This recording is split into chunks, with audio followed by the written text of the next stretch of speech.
আপনাকে প্রত্যেকটা বাচ্চা ইন্ডিভিজুয়াল, প্রত্যেকটা বাচ্চাকে হ্যান্ডেল করার প্রসেস।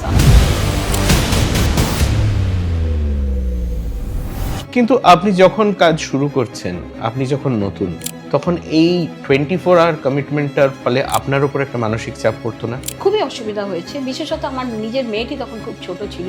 সে থ্রু আউট লাইফ মনে করে গেল তার মা তার থেকে বেশি স্কুলের বাচ্চাদের ভালোবাসে।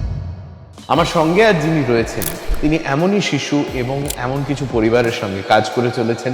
আর আমার গেস্ট এর নাম হচ্ছে রমা বন্দ্যোপাধ্যায়। যত না যে ডিসেবল তার ব্যাপারে কথা হবে, তার চারপাশে যে মানুষগুলো রয়েছে তার ব্যাপারে কথা হবে। যেমন একটা কথা আছে না, যে পৃথিবীর সকলের ঘাট তো আমি নেইনি, কিন্তু আমার কাছে যে কটা বাচ্চা এসেছে আমি চেষ্টা করেছি তাদের ইমপ্রুভ করার। অটিজম বাচ্চাদের নিয়ে কাজ করছে। এই মুহূর্তে সমাজে অটিজম শব্দটা ভীষণভাবে পরিচিত।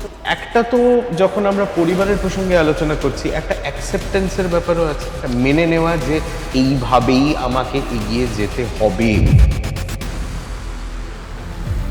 এখন আর কেউ কোনো স্যাক্রিফাইস করতে চায় না। ওই যে বললাম, অনেক কিছু করে দেওয়া হয়েছে। আপনি যদি না অ্যাকসেপ্ট করেন যে এই বাচ্চাটা আপনার প্রতিবেশী, আপনার সহযাত্রী, আপনার সঙ্গেই সে বড় হচ্ছে, খাচ্ছে, পড়ছে, থাকছে সোসাইটিতে, এটা যদি আপনি না মানেন, তাহলে গভর্নমেন্টই কী করবে আর আমিই বা কী করবো? আমাদের টিচাররা যারা কাজ করছেন তারা কেউ বলবেন না। অটোমেটিক্যালি এই গ্রুপকে মোটিভেটেড রাখা, তাদেরকে দিয়ে কাজ করানো, ইটস মানে বড় চ্যালেঞ্জ একটা। কিন্তু এই জিনিসগুলোকে কি আপনার মনে হয় আমাদের সমাজ শ্রম এর ক্যাটাগরির মধ্যে ফেলে না? না না না, একদম শ্রমের ক্যাটাগরিতে ফেলে না। তাহলে তো হাউস ওয়াইফের সব থেকে বেশি পয়সা। একেবারেই একেবারেই। তো এগুলোকে কোনো শ্রমময় মূল্য দেওয়া হয় না। রাদার কোনো সময় এটাও শুনতে হয়, ঘরের খেয়ে বোনের মোষ তাড়াতে যাচ্ছে। হ্যাঁ, এটাও আমাকে শুনতে হয়। নমস্কার। আজ আমাদের আলোচনার বিষয় হচ্ছে ডিসেবিলিটি, প্রতিবন্ধকতা। তবে যিনি প্রতিবন্ধী, তিনি কি অসুবিধে ফেস করছেন, তার থেকেও বেশি আমরা আলোচনা করব তার চারপাশে যে মানুষ রয়েছে, যে সমাজ রয়েছে, তার পরিবারের যে মানুষজন রয়েছে, তাদের অসুবিধে, তাদের কিছু প্রিকনসিভ নোশনস, তাদের বায়াসেস, এই সমস্ত নিয়ে আমরা আলোচনা করব কিছু শিশুর ব্যাপারে, যাদের হয়তো যথেষ্ট অ্যাটেনশন দেওয়া হচ্ছে না বলে তারা পিছিয়ে পড়ছে। তাদের মা-বাবাদের ব্যাপারে আলোচনা হবে, যারা রাত দিন লড়ে যাচ্ছেন কিন্তু নিজেদের ক্লান্তির কথা বলার সুযোগ পাচ্ছেন না। আমার সঙ্গে আজ যিনি রয়েছেন, তিনি এমনই শিশু এবং এমন কিছু পরিবারের সঙ্গে কাজ করে চলেছেন বহু বছর ধরে, এবং দূর থেকে কাজ নয়, একেবারে তাদের সামনাসামনি বসে তাদের সঙ্গে কথা বলা, তাদের সাহায্য করা। আর আমার গেস্ট এর নাম হচ্ছে রমা বন্দ্যোপাধ্যায়। রমাদি, অনেক অনেক স্বাগত আজকের এই শোতে, বেঙ্গল রিহ্যাবিলিটেশন গ্রুপের অফিসিয়াল পডকাস্ট শোনা কথায়। আচ্ছা, যে প্রশ্নটা দিয়ে শুরু করব সেটা হচ্ছে ডিসেবিলিটির, যেহেতু এটার একটা সামাজিক দিক আছে, যে কোনো মানুষই যখন তাকে বলা হয় ফিজিক্যালি ডিসেবলড, এই দুটো কথা যদি বলা হয়, বা এখন আমরা ডিফারেন্টলি এবলড বলি, সেই কথাটাও যদি বলা হয়, তার মনের মধ্যে সঙ্গে সঙ্গে একটা ছবি তৈরি হয়, তার যে বায়াসগুলো আছে সেগুলো বেরিয়ে আসে। এবার আপনার ক্ষেত্রেও কি এই জিনিসটা হয়েছিল এই কাজটা শুরু করার আগে? যখন আপনি এই কাজে ঢুকছেন, তখন আপনার মধ্যেও কি এরকম কিছু প্রিকনসিভ নোশনস ছিল, যেগুলো আপনাকে নিজেকে অ্যাক্টিভলি চেষ্টা করতে হয়েছে সরাতে? না, বেসিক্যালি আমি যেই বাড়িতে ভাড়া ছিলাম, সেই বাড়ির মেয়েটি ছিল ইন্টেলেকচুয়ালি ডিসেবলড। আচ্ছা। এবং ইন্টেলেকচুয়াল ডিসেবিলিটি সম্বন্ধে সেই সময় আমার কোনো নলেজ ছিল না। আমার চোখের সামনে এমন কোনো মানুষ আসেননি যিনি ইন্টেলেকচুয়ালি ডিসেবলড।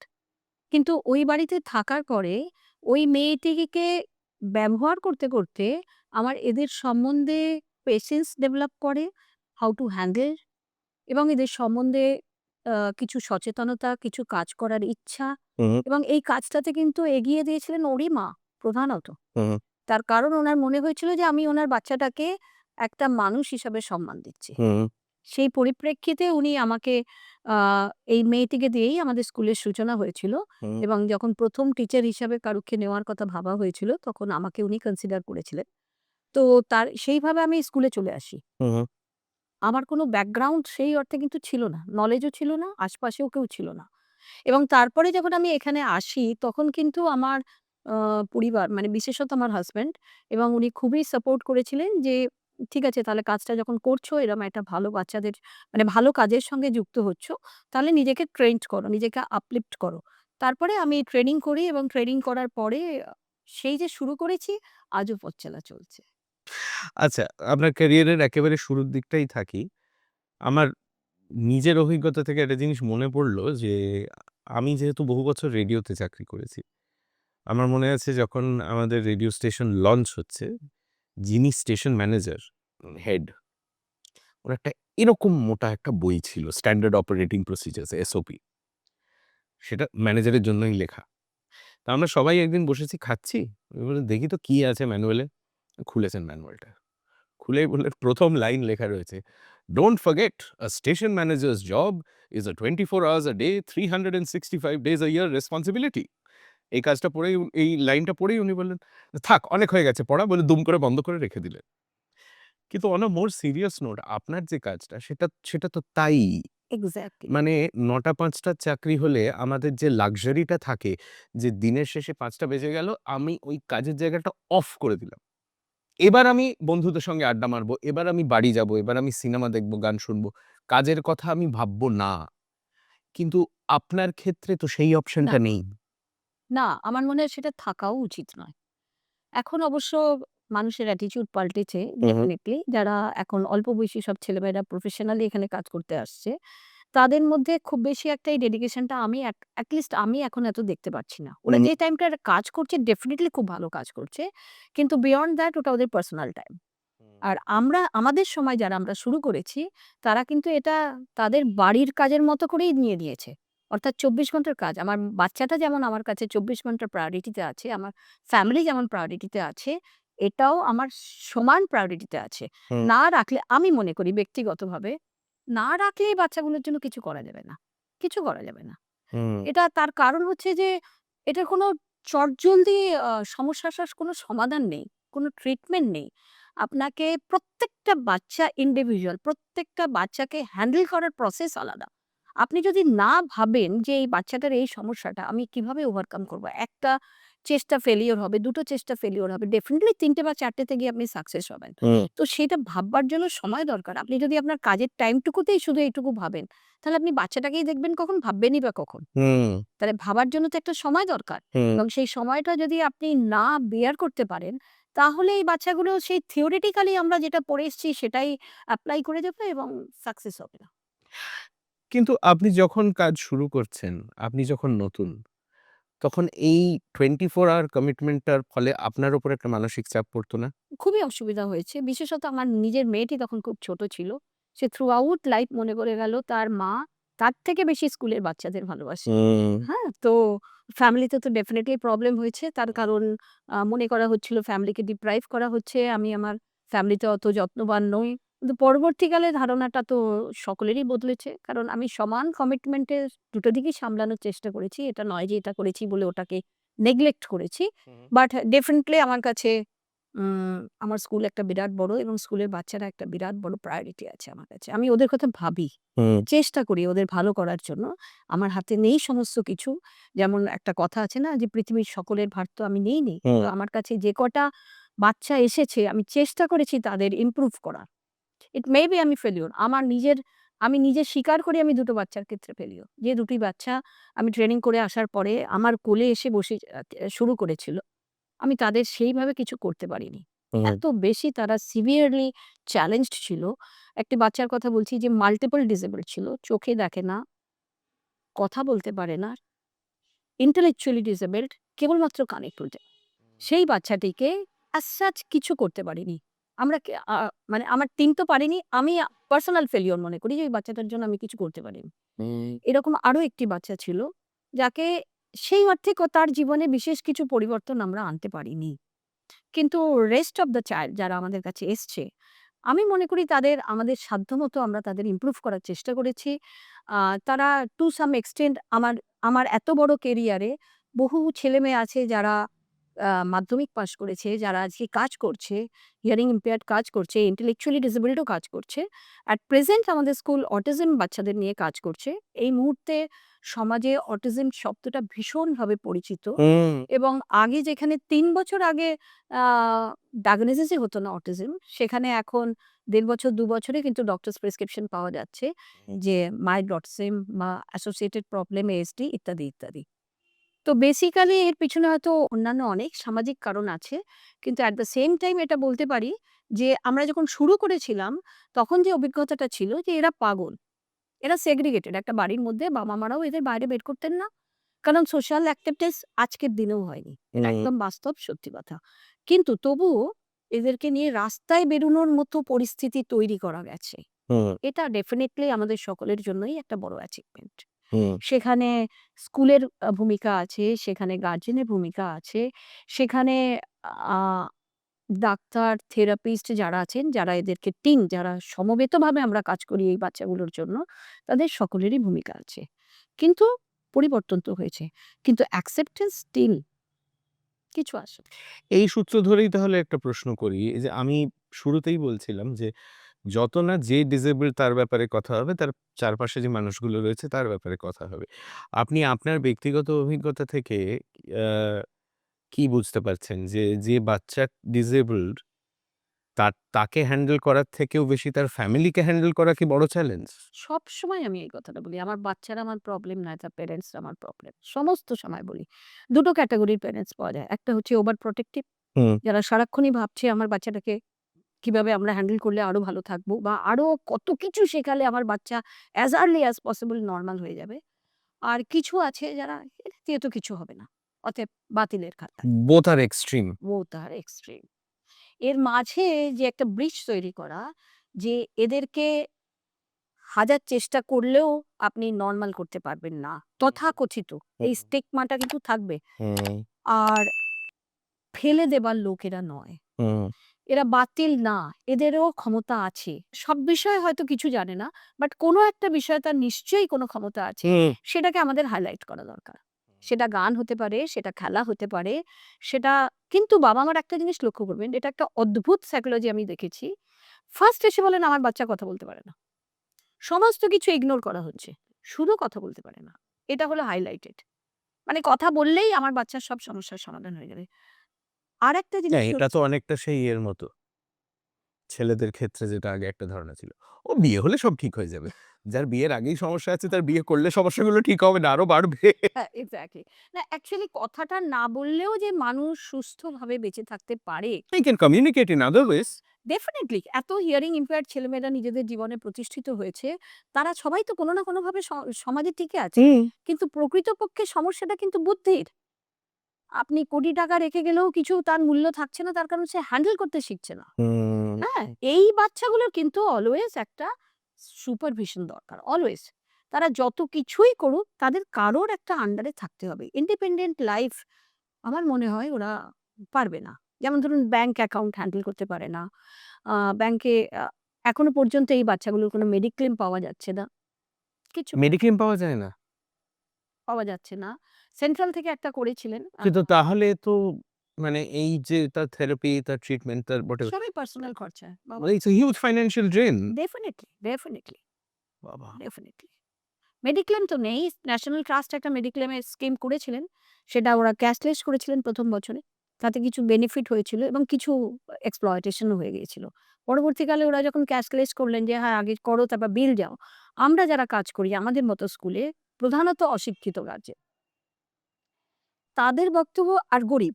তাদের বক্তব্য টাকা খরচা করে ট্রিটমেন্ট করার পরে টাকা পাওয়ার যে প্রসেসটা সেটা আমাদের পক্ষে করা সম্ভব নয় ফার্স্ট অফ অল। কারণ হ্যাঁ, আমাদের কারণ শিক্ষাগত যোগ্যতাই নেই। হ্যাঁ, আর সেকেন্ড হচ্ছে যে ওই টাকাটাই আমার কাছে নেই। হ্যাঁ, হ্যাঁ, হ্যাঁ, হ্যাঁ। এটা একটা ব্যাপার। রিইম্বার্সমেন্ট তো পরের ব্যাপার। আগে তো আপনার কাছে টাকাটা থাকতে হবে। যার ফলে এটা আর বাকি যারা এখন মেডিক্লেম আছে ইভেন আমরা আ লাইফ ইন্সুরেন্স এরও কোনো স্কিমে আনতে পারছি না এই বাচ্চাগুলোকে। কোনো স্কিমে না। বহুবার ডাকছি, স্কুলে মিট করছি বাট হচ্ছে না। মানে নেই, পলিসিই নেই আরকি। ব্যাংকেও জয়েন্ট অ্যাকাউন্ট রাখতে হচ্ছে। সিঙ্গল অ্যাকাউন্ট হয় না এদের নামে। হ্যাঁ, কারণ কেউ যদি আ intellectually disabled হয় তার পক্ষে তো ব্যাংক অ্যাকাউন্ট হ্যান্ডেল করা অসম্ভব। এটাই তো বলছি। intellectually disabled এবং অটিজম। হুম আপনি দেখবেন আমাদের ডিসেবিলিটি সম্বন্ধে একটা কমন ধারণা আছে ফিজিক্যালি হ্যান্ডিক্যাপড অ্যান্ড ব্লাইন্ড। এ দুটো আমরা জানি সাধারণভাবে, মানে শিক্ষিত অশিক্ষিত সকলের কাছেই হ্যান্ডিক্যাপ মানে এই ক্যাটাগরি দুটো আসে। কিন্তু এই যে থার্ড এবং ফোর্থটা আমি বলছি যে ইন্টেলেকচুয়ালি ডিসেবলড এবং অটিজম, এদের সম্বন্ধে মানুষের বিশেষ ধারণা নেই। হুম ইন্টেলেকচুয়ালি ডিসেবলড তো আজকের দিনেও পাগল। আমি বলি আগামী ১০০ বছর এরা পাগলই হয়তো থেকে যাবে। আর অটিজম একটা নতুন স্ট্রিম এসছে যেটা নিয়ে এখন প্রচুর হাইলাইটেড, যেটা নিয়ে কাজও হচ্ছে এবং সবথেকে বড় কথা এই বাচ্চাগুলোর কিন্তু আমার জানা একজন মানুষ আছেন যিনি ডক্টর, কিন্তু বেসিক্যালি অটিজম। তার কাছে একটা পেশেন্ট আসে না। তার কারণ তার বডি ল্যাঙ্গুয়েজ। ও তার বডি ল্যাঙ্গুয়েজ। আমার স্কুলে একটি স্টুডেন্ট আছে যে ক্লাস 7 এ, মানে গত ২-৩ বছর আগের কথা বলছি। অ্যাট প্রেজেন্ট আমার কাছে নেই, কারণ ওর বাবা রাঁচিতে ট্রান্সফার হয়ে গেছেন। ক্লাস 7 এ পড়ছিল। ডিএভি স্কুলে আমরা অ্যাডমিশন করিয়ে দিয়েছিলাম। ওর মা শনিবার দিন গিয়ে পুরো কারিকুলামটা নিয়ে আসতেন। বাচ্চাটা আমাদের কাছে পুরো কোর্সটা করত এবং শুধু পরীক্ষা দিতে যেত। কারণ বাকি টাইমটা স্কুলে অ্যালাউড ছিল না, ওর বিহেভিয়ার প্রবলেমের জন্য। রাইট রাইট রাইট এবার টিচার, ম্যাথমেটিক্স টিচার অ্যালজেব্রা শেখাচ্ছেন। ও পাশে দাঁড়িয়ে রয়েছে। ওর বডি ল্যাঙ্গুয়েজটা জাস্ট এরকম। আপনার মনে হবে যে ও কিছু শুনছে না শুনছে না কিন্তু পরক্ষণেই অঙ্কটা পুরো করে দিচ্ছে। তাহলে তো ঠিকই শুনছে বুঝছেও এবং ওর ক্যাপাবিলিটি আছে। আমার হ্যাঁ প্রথম হ্যাঁ কথা হ্যাঁ হচ্ছে এটা ক্যাপাবিলিটি, কিন্তু তার যে অ্যাপ্রোচ সেটা সোশ্যালি অ্যাকসেপ্টেবল নয়। যার ফলে সে পিছিয়ে যাচ্ছে। এই যে ডক্টরটির কথা আপনাকে বলছি, এমবিবিএস তো পাস তো করেছে। তাহলে তার কোনো যোগ্যতা নেই এমন তো হতে পারে না। না হ্যাঁ হ্যাঁ, কিন্তু তার কাছে একটা পেশেন্টও আসে না। তার ফ্যামিলির এটা স্যাটিসফ্যাকশন যে আমি আমার ছেলেটিকে ডাক্তার করেছি। তাকে একটা চেম্বার করে দিয়েছে। Well to do family. সে চেম্বারে সে বসে থাকে। ভেরি রিসেন্ট সেই ছেলেটি মারা গেছে। আচ্ছা এবার এই পার্টিকুলার ইস্যুটা আপনি তুললেন আমার বাচ্চা কথা বলছে না এবং মা বাবার মধ্যে ধারণা হচ্ছে কথা বলা শুরু করলেই সব ঠিক হয়ে যাবে এই ধরনের ধারণা বা ও ছোটদের একটু এরকম হয় ও বড় হলে ঠিক হয়ে যাবে এটার ফলে এসেনশিয়ালি যেটা হচ্ছে সেটা হচ্ছে একজনের যে চিকিৎসার প্রয়োজন সেটা ডিলেড হচ্ছে তাই তো এর ফলে কতটা ক্ষতি হয় ফার্স্ট অফ অল আমি যেটা বোঝানোর চেষ্টা করি যে কথা বলাটাই একমাত্র প্রায়োরিটি নয়। হুম কারণ অটিজম বাচ্চাদের একটা কমন নেচার হচ্ছে ওরা কথা বলতে চায় না, কথা বলতে পারে না, কথা বলতে চায় না, কথা বলতে ভালোবাসে না। আপনার সঙ্গে আই কনট্যাক্ট করবে না। whereas ও মোবাইল দেখে সবকিছু শিখছে। হুম হুম হুম হ্যাঁ? হুম এটা ওদের ক্যারেক্টারিজম, এটাকে মানতে হবে। এটা নয় যে ওরা কথা বলতে পারে না। ওরা কথা বলে, তারপর কথা বলাটা ছেড়ে দেয়। কাজ হচ্ছে আমাদের, আমরা যদি এটা শুরুতে আইডেন্টিফাই করি, আমাদের থেরাপিটা সঙ্গে, সঙ্গে শুরু করে দেওয়া। এট লিস্ট স্পিচ থেরাপিটা যদি সেই মুহূর্ত থেকে স্টার্ট করা, যখন ও উইথড্র করছে কথাটা, তখনই যদি স্পিচ থেরাপিটা স্টার্ট করা হয়, তাহলে কিন্তু স্পিচটা টু সাম এক্সটেন্ট কন্টিনিউয়েশন থাকে। ও হয়তো আপনার আমার মতো করে গল্প করবে না, কিন্তু ওর প্রয়োজনটা বলবে। এখন কি হচ্ছে, ও প্রয়োজনটাই বলছে না। আমি ভাত খাবো, আমার খিদে পেয়েছে, এটাও বলতে পারে না। ও আপনার হাতটা ধরে নিয়ে গিয়ে হাঁড়ির সামনে দাঁড় করিয়ে দেবে, "কিনা আমাকে খেতে দাও।" বা জলের বোতলটা আপনার সামনে এনে দেবে, বলবে যে, "আমাকে জল দাও।" হুম এইভাবে ও অ্যাক্ট করছে। whereas যদি আমরা থেরাপিটা স্টার্ট করে দিতে পারি হুম একদম ঠিক সময়ে, তাহলে হয়তো ও বলবে, "আমার খিদে পেয়েছে, আমি জল খাবো, হুম আমি টয়লেটে যাবো।" এই পর্যন্ত কিন্তু পাওয়া যায়। খুব অল্প অটিস্টিক বাচ্চা আছে যারা ফ্লুয়েন্ট কথা বলে। বেশিরভাগ ক্ষেত্রেই এরা কথা বলে না। মানে আপনি যেটা বলছেন তাহলে সেটা হচ্ছে যে এর কমিউনিকেশনটাও কিন্তু একটা মানে যে এটা অভ্যস্ত নয় তার কাছে একটা রহস্যের মতো যেটা এবং ভীষণ বড় ফিগার আউট চ্যালেঞ্জ, করতে হয় ভীষণ বড় চ্যালেঞ্জ, হুম হুম হুম ভীষণ বড় চ্যালেঞ্জ এদেরকে কমিউনিকেট করা। কারণ কিছু বোঝাতে পারে না ওরা। হুম ওদের ইমোশন, ওদের রাগ, দুঃখ, ওদের কষ্ট ওরা কিছুই বোঝাতে পারে না। হুম ওদের একটা প্যাটার্ন আছে, যে প্যাটার্নে ওরা এক্সপ্রেস করে। এবার আপনি কি করে বুঝবেন, ধরুন ও করে যাচ্ছে, ওর খিদে পেয়েছে, না কান্না পেয়েছে, না কষ্ট হচ্ছে, না আনন্দ হচ্ছে, এমন কিছুই বুঝতে পারতে এই জায়গাটাকে আ দেখে বোঝা এবং সেটাতে সাহায্য করা হুম বাবা-মাকেও। কোনো ক্ষেত্রে আমরাও বাবা-মার কাছ থেকে শিখি। কারণ বাবা-মার কাছেই বাচ্চাটা বেশি সময় থাকে। তো সেই জায়গা থেকে আমরা এটাকে রেকটিফাই করার বা how to handle the child, এগুলো আমরা বোঝার চেষ্টা করি বা শিখি। কিন্তু ওদের পড়াশোনা ইন্টেলিজেন্স লেভেলটা যদি ভালো থাকে, ইন্টেলেকচুয়ালি যদি ঠিকঠাক থাকে, এরা কিন্তু পড়াশোনাটা করে। এদের বেসিক প্রবলেমটা বিহেভিয়ার। হুম বিহেভিয়ার প্রবলেমটা রেকটিফাই করার জন্য থেরাপি ছাড়া কোনো অল্টারনেটিভ নেই।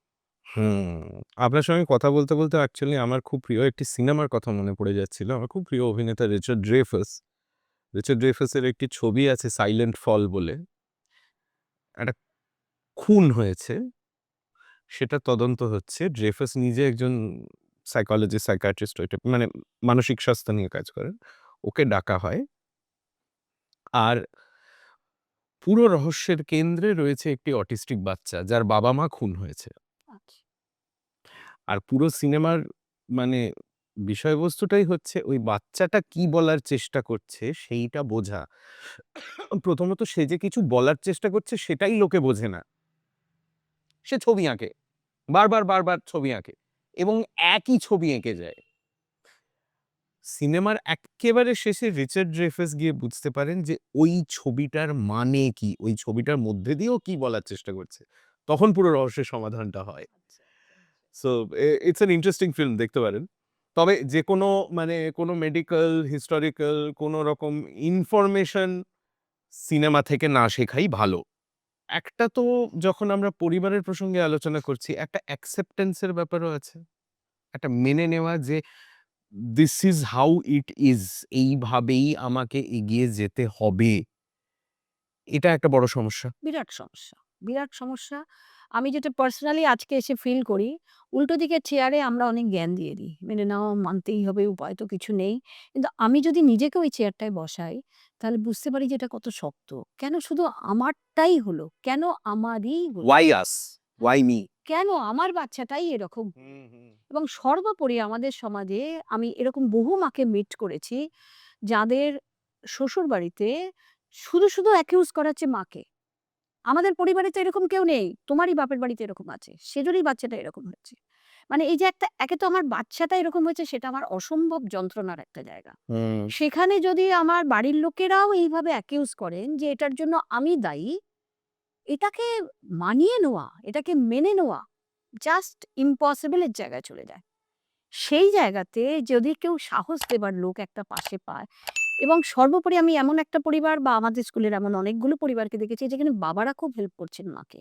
পরিবারের অন্যান্যরা যদি বা অ্যাকিউজ করছেন, বাবা অনেক হেল্প করছেন। আবার এমন পরিবারও দেখলাম এই ভেরি রিসেন্ট ২ টো বাচ্চার মায়ের ডিভোর্স হয়ে গেল। কেননা তার বাচ্চা স্পেশাল। সেই তার বাবা ঠাকুমা অ্যাকসেপ্ট করলেন না এবং ফাইনালি ডিভোর্স এবং আজকে সিঙ্গল মাদার সেই বাচ্চাটাকে নিয়ে লড়াই চালাচ্ছে। এবং সেই যে লড়াইটা চলছে, ফরচুনেটলি একটি মা তার আরেকজন সাথী খুঁজে পেয়েছেন, আরেকটি মা এখনো পায়নি। এবার সে ডিপ্রেশনে যাচ্ছে। তাকে সে বাচ্চাটাকে নিয়ে যতই সারাদিন লড়ুক, সে প্রায় সময়ই এসে আমার কাছে ভেঙে বলছে, "ম্যাম, রাত্রিবেলা আর পারছি না এই টেনশন নিতে। আর পারছি না এই টেনশন নিতে। আমি একা।" ও ফাইন্যান্সিয়ালি খুব স্টেবল। ভালো স্কুলের মানে সেকেন্ডারি স্কুলের টিচার। ওই নিয়ে কোনো সমস্যা নেই। কিন্তু শেয়ার করার জায়গা পাচ্ছে না। কাকে বলবে? আমার দুঃখ, আমার আনন্দ, বাচ্চাটা স্পিচলেস, অটিজম, অসম্ভব ভালো খেলাধুলা করছে। বাকি কোনো কিছুতে ডেভেলপ করছে না। কিন্তু খেলাটা খুব করছে। যার ফলে ওর মাকে আমরা কন্টিনিউয়াস বলি, "ওকে তোমরা খেলা নিয়েই এগাও। যেটা ওর ক্যাপাবিলিটি সেটার মধ্যে যাও। হুম। ওগুলো নিয়ে ছুটো না।" Playing to your strengths. কিন্তু ওই যে মায়ের যে একটা শেয়ারিং এর জায়গাটার অভাব হয়ে যাচ্ছে। তার নিজের মা মারা গেছেন মাসখানেক, মাস দেড়েক আগে। তারপর থেকে বেসিক্যালি উনি কিন্তু আস্তে ডিপ্রেশন এ চলে যাচ্ছেন। আর আরেকটা জিনিস আমি জানি না এটা সত্যি হয় কিনা। তবে এরকম একটা সেটআপে যেখানে একজন একা and this continuous exposure two illness মানে সঙ্গে যে আরেকজন রয়েছে সে সবসময়ই অসুস্থ। এটারও তো একটা মানসিক হ্যাঁ, আমি অ্যাকচুয়ালি এটা অসুস্থ বলব না। অসুস্থ হলে তার সুস্থতার একটা পথ খুঁজে হ্যাঁ, পেতে হবে। that was a poor choice of এটা এটা এটা একটা words. কন্ডিশন। হ্যাঁ, এটা আমাকে মেনে নিতে হবে। আসল চিন্তাটা কোথায় জানেন তো? আমি যখন থাকবো না এই তখন বাচ্চাটার কি জন্য। হবে? বেসিক চিন্তাটা কিন্তু ওইখানে আটকে আছে। হুম, এইবার আমার এত বছর পরে এইখানে এসে আমার খুব হেল্পলেস লাগে। যখন কোনো গার্ডিয়ান উল্টো দিকে বসে আমাকে প্রশ্ন করেন, "ম্যাম কি হবে?" এই উত্তরটা আজও আমি খুঁজে পেলাম না যে কি উত্তর দেব? কি হুম। সান্ত্বনা আছে? টাকা যার আছে তার কাছেও কোনো সান্ত্বনা নেই, টাকা যার নেই তার কাছেও কোনো সান্ত্বনা নেই। কিছু বলার জায়গায় সোসাইটি বলুন, গভর্নমেন্ট বলুন, কেউ কোথাও রাখেনি আমাদের যে এই প্রশ্নের কি উত্তর আমরা দেব। আচ্ছা মা-বাবার সমস্যা নিয়ে যখন কথা হচ্ছে, আপনি অনেকগুলো আলাদা এক্সাম্পলস দিলেন। আপনি কি এমনও দেখেছেন যে মা-বাবা বাচ্চার সুবিধা-অসুবিধার থেকেও বেশি প্রায়োরিটি দিচ্ছে তাদের সোশ্যাল ইমেজকে? হ্যাঁ, ডেফিনিটলি বিশেষত যারা ফাইন্যান্সিয়ালি খুব স্টেবলড, হুম, যাদের সোসাইটিতে নিজস্ব একটা পরিচিতি আছে, হুম। তারা কিন্তু বাচ্চাকে বাইরে আনেন না। ওই একটা স্টিগমার ব্যাপার যে এ বাবা ওর ছেলেটা এরকম। মানে যতটা সম্ভব অ্যাভয়েড করেন, যতটা সম্ভব নরমাল স্কুলেই রেখে দেন। ডাউন্স বাচ্চা, বাবা-মা দুজনে ডাক্তার, নরমাল স্কুলে ফেলে রেখেছেন। নরমাল স্কুল থেকে কন্টিনিউয়াস বলছে যে স্পেশাল স্কুলে দিন, বাচ্চাটা ব্যাক বেঞ্চেস হয়ে যাচ্ছে, বাচ্চাটার অন্যান্য অনেক সমস্যা আসছে। আমাদের স্কুলে একটি বাচ্চা স্টিল পড়ছে, যার মা আমাদের স্কুলের ব্যাগে বেহালা নবপ্রয়াস কথাটা লেখা আছে। স্পেশাল স্কুল বেহালা নবপ্রয়াস। স্কুল ব্যাগ তাকে ইউজ করায় না। কেননা সবাই জেনে নেবে। কিন্তু তাকে দেখলে সবাই বুঝতে পারছে যে আর ৫ জনের মতো সে নয়। কিন্তু তার মায়ের ওইটা একটা অদ্ভুত লিমিটেশন। সে কিছুতেই তার বাচ্চার পিঠে ওই ব্যাগটা দেবে না। তো এরম ক্ষেত্রে আপনারা কিছু কাউন্সেলিং করেন? হ্যাঁ, ডেফিনিটলি কাউন্সেলিং করা হয়। অলওয়েজ স্কুলে তো আমাদের সাইকোলজিস্ট আছেন, সাইকোলজিস্ট ম্যাডাম আছেন।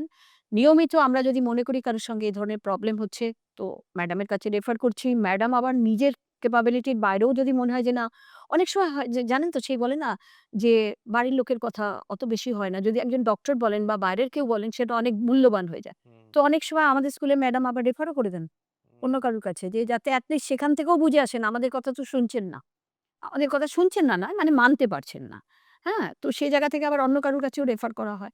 যে ঠিক আছে একবার ঘুরে আসুন। তাহলে হুম, কি হুম, বলবেন সেটা হুম, অন্তত হুম, বুঝতে পারবেন। তার কারণ হচ্ছে যে আমি সবসময় অন্তত আমার এতখানি বয়সের পরে আমার মনে হয় যে আমার বাবা-মাকে দোষ দেওয়া উচিত না। আমি বাবা-মা হলেও যে আমি অ্যাকসেপ্ট করতে পারতাম কিনা বলা খুব মুশকিল। এটা বাস্তব সত্যি কথা। উল্টো দিকের চেয়ারে বসে অনেক কথা বলা যায়। কিন্তু নিজের যে কথা যে নিজের বাচ্চা, আমি না থাকলে আমার বাচ্চাটার কি হবে? এটা ভয়ংকর, ভয়ংকর চিন্তা। হুম, মানে মরেও শান্তি নেই বাংলায় একটা কথা আছে না? এ প্রায় সেই সমস্যা। হুম, তো আমাদের উচিত আমার যেটা মনে হয় যে as much as possible শুধু পাশে দাঁড়ালে হবে না, শুধু আহা, আহা করলেও হবে না। হুম, প্রকৃতপক্ষে একটা প্ল্যানিং দরকার। কারণ এটা একটা পার্মানেন্ট প্রবলেম। এই পার্মানেন্ট প্রবলেমের সলিউশন এর জন্য একটা প্ল্যানিং দরকার যে আমরা এরা যখন পৃথিবীতে এসছে এরা কিভাবে যতক্ষণ আছে অ্যাটলিস্ট একটু মানুষের সম্মান নিয়ে সুস্থভাবে বেঁচে থাক, তাতে তাদের বাবা মাদের কন্ট্রিবিউশন যতটা সম্ভব তারা যেমন থাকছে তার সঙ্গে একই সঙ্গে আমার মনে হয় যে সোসাইটি বলুন গভর্নমেন্ট বলুন তাদেরও একটা পলিসি থাকা উচিত এদের জন্য। আমি একটা একদম অন্য বিষয়ে কথা বলছি। ভেরি রিসেন্ট আমি একটা ট্রান্সজেন্ডার গ্রুপের সঙ্গে আমার দেখা সাক্ষাৎ হয়েছিল। সবাই জানেন যে আমাদের এদের সম্বন্ধে খুব ভালো ধারণা নেই। না নেই। এটা একদম বাস্তব সত্যি কথা। হুম, আমরা যতই মুখে বলি কিন্তু এটা ভালো ধারণা নেই। কিন্তু এদের একটা রামধনু মেলা হয়েছিল এই ইডিএফ হসপিটালটার পাশে। সেখানে আমরা একটা স্টল দিয়েছিলাম। ওখানে গিয়ে আমার অভিজ্ঞতাটা টোটালি চেঞ্জ হয়ে গেছে। টোটালি চেঞ্জ হয়ে গেছে যে কর্নিশ করার মতো লড়াই করছে। কর্নিশ করার মতো। কি অসাধারণ গান করছে, ডান্স পারফরম্যান্স করছে, অ্যাক্টিং করছে। না দেখলে বিশ্বাস করা যায় না। হুম, হয়তো খুব লিমিটেড করছে, কিন্তু করছে। লড়াইটা করছে। এবার এখানে একজনের সঙ্গে আমার পরিচয় হয়েছে। তাকে আমি হোয়াটসঅ্যাপ গ্রুপে নিয়েছি। এবং আমি চাইছি সে একদিন আমাদের স্কুলে আসুক। সেখানেও আমার বলার বক্তব্য ছিল এটাই যে আমরা আমাদের সম্বন্ধে বলছিলাম যে আমাদের বাচ্চাদেরকে আমরা মানুষের মর্যাদা দেই না। তিনিও বলছেন। এবং তিনি যখন অভিজ্ঞতাটা শেয়ার করছেন আমার সঙ্গে যে ওদের স্বাস্থ্যসাথী হয়নি। ওরা বলছেন যে একটা মানে বার্ধক্য ভাতা আছে, বেকার ভাতা আছে। তাহলে আমরা কেন নয় বলতে পারেন? আপনি জানেন আমাদের কিছু নেই। আমাদের কোনো চিকিৎসার সুবিধা নেই। আমাদের অসম্মানটা ছেড়ে দিন। কিন্তু বেসিক নিড যেটা সেটাও ফুলফিল হচ্ছে না। কেউ করছে না। ওয়েস্ট বেঙ্গলে অন্য ২-১ টা স্টেটে বোধহয় হয়েছে যেটা বলল ওরা। বাট ওয়েস্ট বেঙ্গলে যে ওরা কত ডিপ্রাইভড, কত অসুবিধার মধ্যে আছে এবং সবথেকে বড় কথা জানেন? এত ভালো লেগেছে আমার উনার সঙ্গে কথা বলে। উনি রিপ্রেজেন্ট করছেন কোর্টে। তার মানে কতখানি নিজেকে কোয়ালিফাই করেছেন। কোয়ালিফাই করেছেন। আমরা ভাবি, আমরা কি এদেরকে শিক্ষিত বলে মনে করি কোনো সময়? তার মানে কি প্রত্যেকের মধ্যে ঈশ্বর বলুন, উপরওয়ালা বলুন, যাই বলুন, ভগবান বলুন, আল্লাহ বলুন, যাই বলুন, কোনো ক্ষমতা দিয়েছেন, একটা সুপার পাওয়ার আছে। প্রত্যেকের মধ্যে কিছু না কিছু কোয়ালিটি আছে। আমাদের উচিত সেটাকে খুঁজে বের করে, এক্সপোজ করে তার নিজের জায়গায় স্টেবল করা। আমাদের বাচ্চাগুলোর সম্বন্ধেও আমি একই কথা বলছি। হুম, প্রত্যেকের ক্ষমতা আছে। কিছু না কিছু কন্ট্রিবিউশন করার মতো জায়গায় সোসাইটিতে এরা রাখে। প্রত্যেকে রাখে। কিন্তু আমরা সেই সুযোগটাই দিই না। তো সমস্ত কিছুর পরে আমি এটাই বলব যে অন্য বাচ্চার বাবা-মাকে যে কথাটা বলি যে একটা পাখিকে যদি টিয়া পাখিকে যদি আমরা হরে কৃষ্ণ শেখাতে পারি, তাহলে একটা মানুষকেও পারবো, ডেফিনেটলি পারবো। আচ্ছা, আমায় যদি কখনো বলতে হয় যে আমার জন্ডিস হয়েছিল, সেটা আমি খুব ফিসফিস করে আমার না আসলে জানেন তো জন্ডিস হয়েছিল এরম করে তো বলব না। কিন্তু প্রতিবন্ধকতা নিয়ে কথা বলতে গেলে ওই হার্শ টোনস এ কথা বলা, ও না আসলে ঠিক নরমাল নয়। এইভাবে একটা কথা বলার ব্যাপার কিন্তু আমাদের এখনো আছে। তো এই যে সমাজের মধ্যে অ্যাকসেপ্টেন্স জিনিসটা, এটা একটা শিশু যার কোনো রকম প্রতিবন্ধকতা আছে, তার জন্য কত বড় একটা চ্যালেঞ্জ? ফার্স্ট অফ অল আমার অভিজ্ঞতা যেটা, শিশুটার কিছু যায় আসে না। কারণ সে বোঝে না। মানে আমরা যে ক্যাটেগরি নিয়ে কাজ করি, হুম, হুম, ও কিছু বোঝে না। ও নিজের জগতে থাকে। হুম, নিজের নিজের মানে মত্ত যাকে বলা হয়। হুম, এরকম বিন্দাস থাকতে পারলে আমি খুশি হয়ে যেতাম। হুম, যে আর কোনো টেনশন নেই। হুম, আসল সমস্যা তার বাবা-মার। হুম, আসল সমস্যাটাই তার বাবা-মার। মানে যার ফলে হচ্ছে কি এদেরকে বের করা, আ বাইরে নিয়ে যাওয়া। প্রধানত আপনি দেখবেন এই বাচ্চাগুলোর জীবন কিন্তু ওই বাড়ি, স্কুল বা যদি কোনো অ্যাক্টিভিটি সেন্টারে কোথাও যায় সেইটুকুর মধ্যেই সীমাবদ্ধ। হুম, না এদের কেউ ডাকে, না এদের বাড়িতে কেউ আসে। হুম। খুব রেয়ার। সোশ্যালাইজিং খুব রেয়ার। হ্যাঁ, হুম, পরিবর্তে যদি এদেরকে নিয়ে আমরা আরো বাইরে যাই, যতটা সম্ভব as much as possible, হুম, তাহলে এ বাচ্চাগুলো তো at least একটা ফ্রিডম পায়, মুক্তির আনন্দ পায়। আমার অভিজ্ঞতা থেকে বলছি যে আমরা একবার বেড়াতে নিয়ে গেছিলাম ওদের পুরীতে। একটি মেয়ে দুটো হাত এরকম ছড়িয়ে দিয়ে সমুদ্রে, কানে শোনে না, কথা বলে না। সমুদ্রের ধারে ভোরবেলা আপন মনে ঘুরছে। এটা যে কতখানি আনন্দ দিয়েছিল যে সে রিয়ালাইজ করছে তার লাইফটাকে। সে তার সৌন্দর্যটা উপভোগ করছে। সে বোঝার চেষ্টা করছে এবং এই কারণেই কিন্তু আমরা আমাদের স্কুল থেকে কিন্তু এক্সকারশন এ নিয়ে যাই বাচ্চাদের। শুধু এক্সকারশন এ না, থ্রু আউট দ্য ইয়ার আমরা বাইরের প্রোগ্রামে এদের নিয়ে যাই। চিলড্রেন ডে তে চিড়িয়াখানা বেড়াতে নিয়ে যাই। অন্য কোনো প্রোগ্রামে অ্যাটেন্ড করতে নিয়ে যাই। অন্য কোনো প্রোগ্রাম হলে দেখাতে নিয়ে যাই। যেখানে এদেরকে ডাকে, কোনো প্রবলেম নেই, এদেরকে নিয়ে যাওয়া যায়। এবং যারা খুব বেশি একটা প্রবলেমেটিক না, ধরুন একটা হলে শো হচ্ছে, সেখানে গিয়ে হঠাৎ চিৎকার জড়িয়ে দিলে তো ডেফিনিটলি প্রবলেম। সমস্যা। সিনেমা দেখাতেও নিয়ে গেছি। এই যে বাচ্চাদের যে এই ধরনের যেসব সিনেমাগুলো হয়, সেসব সিনেমাতেও ওদের দেখাতে নিয়ে গেছি। হুম, তো ও এতে হচ্ছে কি যে একটা বলব গ্রুপ অফ পাবলিক অত্যন্ত উম মানে ভালো কথা বেরোয় না। অত্যন্ত আদিক্ষেতা দেখায় যাকে বলা যায়। আর আরেকটা গ্রুপ অফ পাবলিক তো পাশ কাটিয়ে চলে যায়, পাত্তাই দেয় না। হুম, এবার আমার অভিজ্ঞতা একবার দেখেছি, একটি আমাদের ডান্স বাচ্চারা, আপনি হয়তো জানেন, একটু মোটাসোটা হয়। হুম, হ্যাঁ? তো তার মাকে প্রশ্ন করছে, "আপনি একটু খাওয়াটা কন্ট্রোল করতে পারেন না? এদের একটু কম খেতে দেবেন। এত বাচ্চা মোটা হয়ে যাচ্ছে। তাকে কে বোঝাবে?" এবার আমরা চিড়িয়াখানা গেছি। আর এগুলো সাধারণত একেবারেই অযাচিতভাবে আসে। অযাচিতভাবে এবং শুধু বিরক্তিকর প্রশ্ন। হুম, বিরক্তিকর প্রশ্ন। এবং সেখানে উত্তরটা তার মা কখনো বা খুব রেগে গিয়ে উত্তর দিচ্ছেন, কখনো বা চুপ হয়ে যাচ্ছেন যে দরকার নেই কথা বলার। এবার যখন আমরা গ্রুপে থাকছি তখন আমাদের প্রতিবাদটা অনেক জোর হয়। যেটা মা করেন না। এবং এবার চিড়িয়াখানা বেড়াতে গেছি। আমাদের একটি intellectual disabled ছেলে, সে ছেলে না, সে অ্যাকচুয়ালি ভদ্রলোকের এজে চলে গেছে। এতটাই বয়স্ক। তো আমাদের কাছে তো এরা সবাই বাচ্চা। মানে আমার সবথেকে বড় স্টুডেন্ট, তার আজকে ৪২ বছর বয়স, তাকেও আমি বাচ্চাই বলি। হুম, হুম? তো এরকম ৩ টি ছেলে-মেয়ে উম একসঙ্গে হাঁটছে হাত ধরাধরি করে। তো একটা কলেজের স্টুডেন্ট বলছে, "ইস! কি ভাগ্য দেখ! বাবা, মা, বাচ্চাটা সবাই প্রতিবন্ধী।" তো তাকে আমি ডাকলাম। ডেকে বললাম যে, "এরা বাবা, মা, বাচ্চা কেউ নয়। হুম, এরা ৩ টে ইন্ডিভিজুয়াল, যারা বন্ধু, যারা হাত ধরে, ধরে চিড়িয়াখানা দেখতে এসছে। এ তো তুমি বোঝো, বুঝে কথা বলো। একটা মন্তব্য করে দিচ্ছ, যদি সত্যি, সত্যি এটা হতো, তাহলে সেই মানুষগুলো কেউ না কেউ তো বুঝতো। তবে তো তার স্বামী-স্ত্রী একটা সন্তানের জন্মের জায়গায় এসে পৌঁছেছে। তো তুমি না বুঝে এরকম একটা মন্তব্য করছো, হয় চুপ করে থাকো, না হয় কিছু বলো না বাবা। আমি বুঝি না, আমি চুপ করে থাকি। হুম, দেখলাম। কিন্তু আবোল-তাবোল মন্তব্য করে তো আরো মুশকিলের কথা।" হুম, তো এরকম নানান অভিজ্ঞতা। আবার একবার আমরা আরাকু ভ্যালি বেড়াতে গিয়েছিলাম। ট্রেনে যা সাপোর্ট পেয়েছিলাম আপনি কল্পনা করতে পারবেন না। সাধারণ মানুষরা, এদের বাথরুমে গেলে আমরা গিয়ে দাঁড়াতে হচ্ছে। তো বহুবার হয়েছে যে যারা আমরা দেখছি সামনে গিয়ে, ওরা কিন্তু দূর থেকেও দেখছেন বাচ্চাটা যাতে না পড়ে যায়, বাচ্চাটা যাতে না গেটের কাছে যায়। বাচ্চাটাকে হেল্প করা। মেয়েরা হলে কেউ যায় না, এগোয় না। কিন্তু ছেলেদেরকে ধরা, হেল্প করা, আমরা কিন্তু প্রচুর সহযোগিতা পাই। কাজেই খারাপ সবাই, এ কথা তো বলতেই পারি না। বরং কোনো, কোনো ক্ষেত্রে তো এত ভালো সহযোগিতা পেয়েছি, যার পরিণতিতে এদেরকে নিয়ে দূর দূরান্ত ঘুরতে যাওয়ার কথাও আমরা ভাবতে পারি। তো তাহলে আপনি যে জিনিসটা বলছেন সেটা তাহলে দুটো দিক আছে। এক হচ্ছে একটা এরকম বাচ্চাকে বাইরে নিয়ে গেলে সে মুক্তির স্বাদ পাচ্ছে, সে ঘুরতে পারছে, উপভোগ করতে পারছে, সেটা একটা দিক।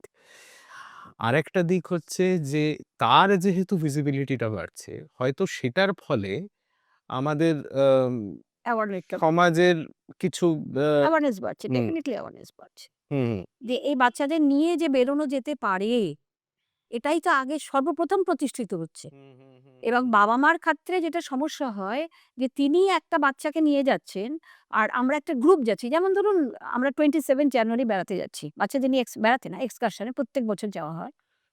61 হেডস যাচ্ছি আমরা অল টুগেদার। আচ্ছা। হুম?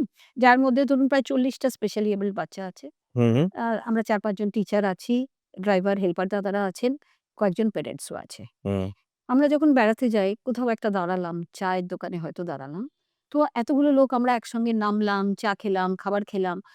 কয়েকজনের বিহেভিয়ার হয়তোবা কিছুটা মানে অস্বাভাবিক লাগতে পারে। আবার কয়েকজনকে নিয়ে যে আমরা যে এতগুলো লোক একসঙ্গে চা খাচ্ছি, ঘুরছি, বেড়াচ্ছি, এটা তো আর ৫ জনের কাছে একটা ভালো গেস্চার হয়। হুম, যে হুম। এই বাচ্চাগুলোকে নিয়ে তো বেরিয়েছেন, তাহলে এরাও বেরোনোর মতো। এদেরও এবং সঙ্গে, সঙ্গে কিছু মানুষ তো নিশ্চয়ই ওদেরকে সাহায্য করবার জন্যও আমরা হয়তো সঙ্গে, সঙ্গে পেয়ে যাই। আবার এটাও দেখেছি যে এই আরাকু ভ্যালুর কথাটা যেটা আগে বলছিলাম, ট্রেন থেকে নামবার সময় আমাকে বললেন, "ম্যাডাম আমরা তো কিছুই করতে পারছি না। আমার কাছে এই কটাই টাকা আছে। আমি আপনাকে ৳১,০০০ দিচ্ছি। ওরা যেটা ভালোবাসে একটু কিনে খাইয়ে দেবে।"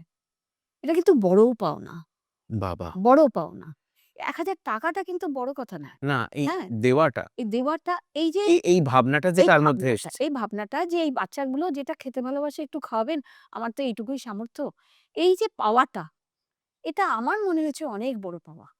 আমরা আমার গোটা জীবনে আমি যদি ২ টো মানুষকেও শিক্ষিত করতে পারি, হুম, ২ টো মাত্র ২ টো মানুষকে যদি শিক্ষিত করতে পারি যে আমারও সোসাইটিকে কিছু দেওয়ার আছে, আমারও কিছু কোনো একটা ভালো কাজ, যেকোনো ভালো কাজ সঙ্গে যুক্ত হওয়া আমার উচিত, আমার দায়িত্ব, আমার কর্তব্য। পৃথিবীতে যখন এসছি আমরা, হুম। আমার মনে হয় আমি সাকসেস। আচ্ছা, এই কথার সূত্র ধরেই একটা প্রশ্ন করি। এই কথাটা নানান বিষয়ে আমরা এখন বলি যে, এখন তো অনেক কিছু বদলেছে। when it comes to the disabled গত ৫০ বছরে আপনার অভিজ্ঞতায় সত্যিই কতটা বদলেছে? একটা কথা বলব বদলেছে, সেটা হচ্ছে যে বাবা-মা অনেক সচেতন হয়েছেন। যখনই মাত্র নাকি ডাক্তাররা বলছেন যে এর কিছু মাত্র আ প্রবলেম আছে, দেন অ্যান্ড দেয়ার তারা বাচ্চাটাকে আ কোথাও নিয়ে যাবার চেষ্টা করছেন, জানার চেষ্টা করছেন। ফ্রাস্ট্রেশন, ডিপ্রেশন এগুলো থাকবেই। কিন্তু তবুও ওরা এগোচ্ছেন। এট লিস্ট যার বাড়িতে বাচ্চাটা এসছে তাদের বাবা-মারা অন্তত চেষ্টা করছেন। কিন্তু সামাজিক কোনো পরিবর্তন intellectual disability বা অটিজমের উপরে কিছুই হয়নি। হুম। আমার বিচারে কিছুই হয়নি। একদম 0, কিচ্ছু হচ্ছে না। মানে তাকিয়েই দেখে না। এরা যে একটা মানুষ সেই আ মান্যতাটাই নেই। ওই যে বললাম মানে আপনাকে এটা আপনি কিছু সরকারি স্তরেও বলছেন? ওই যে বললাম অনেক কিছু করে দেওয়া হয়েছে। আপনি যদি না অ্যাকসেপ্ট করেন যে এই বাচ্চাটা আপনার প্রতিবেশী, আপনার সহযাত্রী, আপনার সঙ্গেই সে বড় হচ্ছে, খাচ্ছে, পড়ছে, থাকছে সোসাইটিতে। এটা যদি আপনি না মানেন তাহলে গভর্নমেন্টই কি করবে আর আমিই বা কি করব? হুম। এটা তো মানুষের নিজস্ব সচেতনতা, মানুষের শিক্ষা। এখানে তার বাবা-মারও বিরাট বড় ভূমিকা আছেন। আমরা বাবা-মারা এখন বাচ্চাদের স্বার্থপর তৈরি করছি। একদম বাস্তব সত্যি কথা। আমরা বলছি ছোট পরিবার। ছোট পরিবারের ছেলেমেয়েরা হয়ে আমরা কোথা থেকে শিখলাম? আমি তো একটা ভাই, একটা বোন। আমরা কোত্থেকে শিখলাম? আমাদের সময় পাড়ার লোকেরা এসে শাসন করে যেতেন। এখন বাবা শাসন করলে মা রাগ করেন, মা রাগ করে শাসন করলে বাবা রাগ করেন। পরিস্থিতি এসে এই দাঁড়াচ্ছে। আমরা একটা ভালো খাবার বাচ্চাটাকে দিয়ে বলি না, "বাবাকে একটু দাও, মাকে একটু দাও।" তো শিখবে কোত্থেকে বলুন তো? দোষ দিচ্ছি বাচ্চাটাকে। সফট স্কিলস বলা হয় হ্যাঁ? এগুলোকে। কিছুই শেখাচ্ছি না। তাহলে যদি আমি আমার সবথেকে নিয়ারেস্ট বাবা-মার জন্য যদি কিছু না ভাবি, তাহলে আমি পাড়া প্রতিবেশী অন্যের সন্তান নিয়ে কি ভাববো? কিছুই ভাববো না। আরেকটা জিনিস আ আমি আমার ব্যক্তিগত অভিজ্ঞতা থেকে বলছি। আপনি এটা কতটা নিজের এতে দেখেছেন আপনি বলুন। আ এই ঘটনা আমি একাধিকবার ঘটতে দেখেছি যে আমি একটা সিনেমা দেখতে গেছি হলে। সেটা কিন্তু আদৌ ছোটদের দেখা সিনেমা নয়। ঠিক আছে? মানে আমি বলছি না যে নেসেসারিলি সিনেমাতে প্রচুর মারামারি আছে বা সেক্স আছে বা কিছু আছে, but it is something that a child will not find interesting. লিঙ্কনের মতো একটা সিনেমা ৩ ঘন্টা ধরে লোক কথাই বলে যাচ্ছে। মানে আমারই মনে হচ্ছে ওরে বাবারে! ছবিতে তো খালি ডায়ালগই আছে। সেই হলের মধ্যে একটা বছর ৫ এর বাচ্চা, সে সারা হল জুড়ে পায়চারি করে যাচ্ছে। এবার আমি বাচ্চাটাকে দোষ দিচ্ছি না। এটা ভালো লাগছে না তাই করছে। হ্যাঁ, এবার আমার মনে আছে আমার মায়ের সঙ্গে এই আলোচনাটা হচ্ছিল। আমি বললাম, "কি রকম লোক রে বাবা! একটা বাচ্চাকে এই সিনেমা দেখতে নিয়ে এসেছে?" আমার মা সঙ্গে বলল যে, "আসলে সমস্যাটা হচ্ছে কি, এখন আর কেউ কোনো স্যাক্রিফাইস করতে চায় না।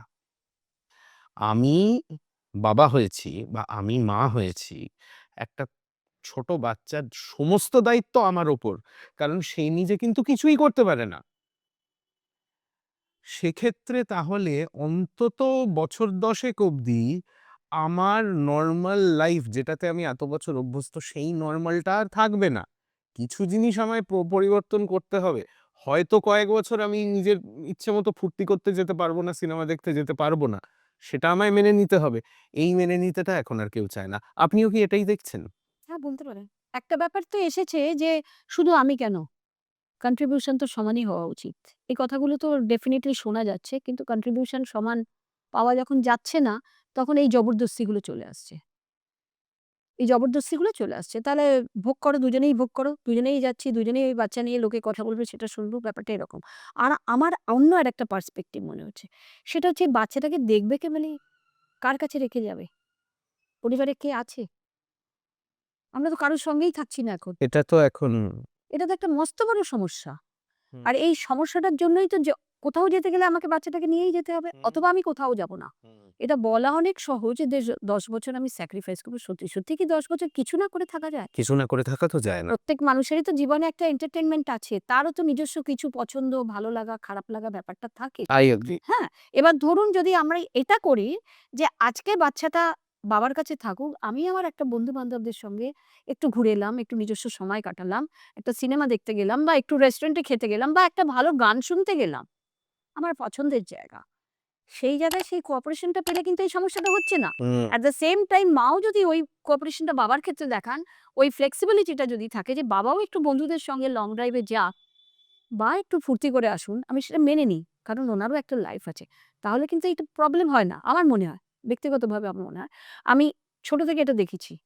অদ্ভুত ব্যাপার। আমার বাবা কিন্তু অনেক বয়স্ক মানুষ, অনেক পুরনো দিনের মানুষ। হুম, উনার জন্ম ১৯২৫ সালে। হুম, এখনকার জমানার লোক নয়। কিন্তু আমরা ছোটবেলায় দেখেছি সানডে বিকেল বেলাটা আমার ৩ টে মা, কাকিমা, বড় মার ছুটি। একদম ডিক্লেয়ার্ড ছুটি। একদম বাবার বলাই ছিল ওই ওরা ৩ জন বাবার বাড়িতে যাবে, সিনেমা দেখতে যাবে, নিজেরা গল্প করবে, করুক। আমি ৬ টা ছেলেমেয়ে নিয়ে সময় কাটাবো।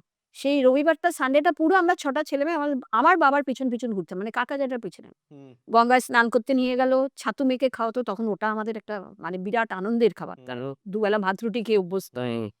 তারপরে একটা মাংস আসতো। তখনই জানেন হুম, হুম। রবিবার মানেই মাংস ভাত। মাংস ভাত খাওয়া হলো।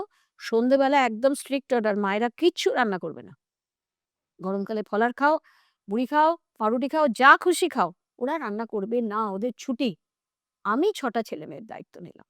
ওই সময় যদি আমরা এটা দেখে অভ্যস্ত হই, তাহলে আজকের জমানায় তো এসব কিছু নেই। এই ফ্লেক্সিবিলিটি কোথায়? তো মাটাই বা কোথায় যাবে বলুন? বাবাদের তো সব মারা কিন্তু এখনো চাকরি করেন না। না। হ্যাঁ? বাবাদের একটা বাইরের জগৎ আছে।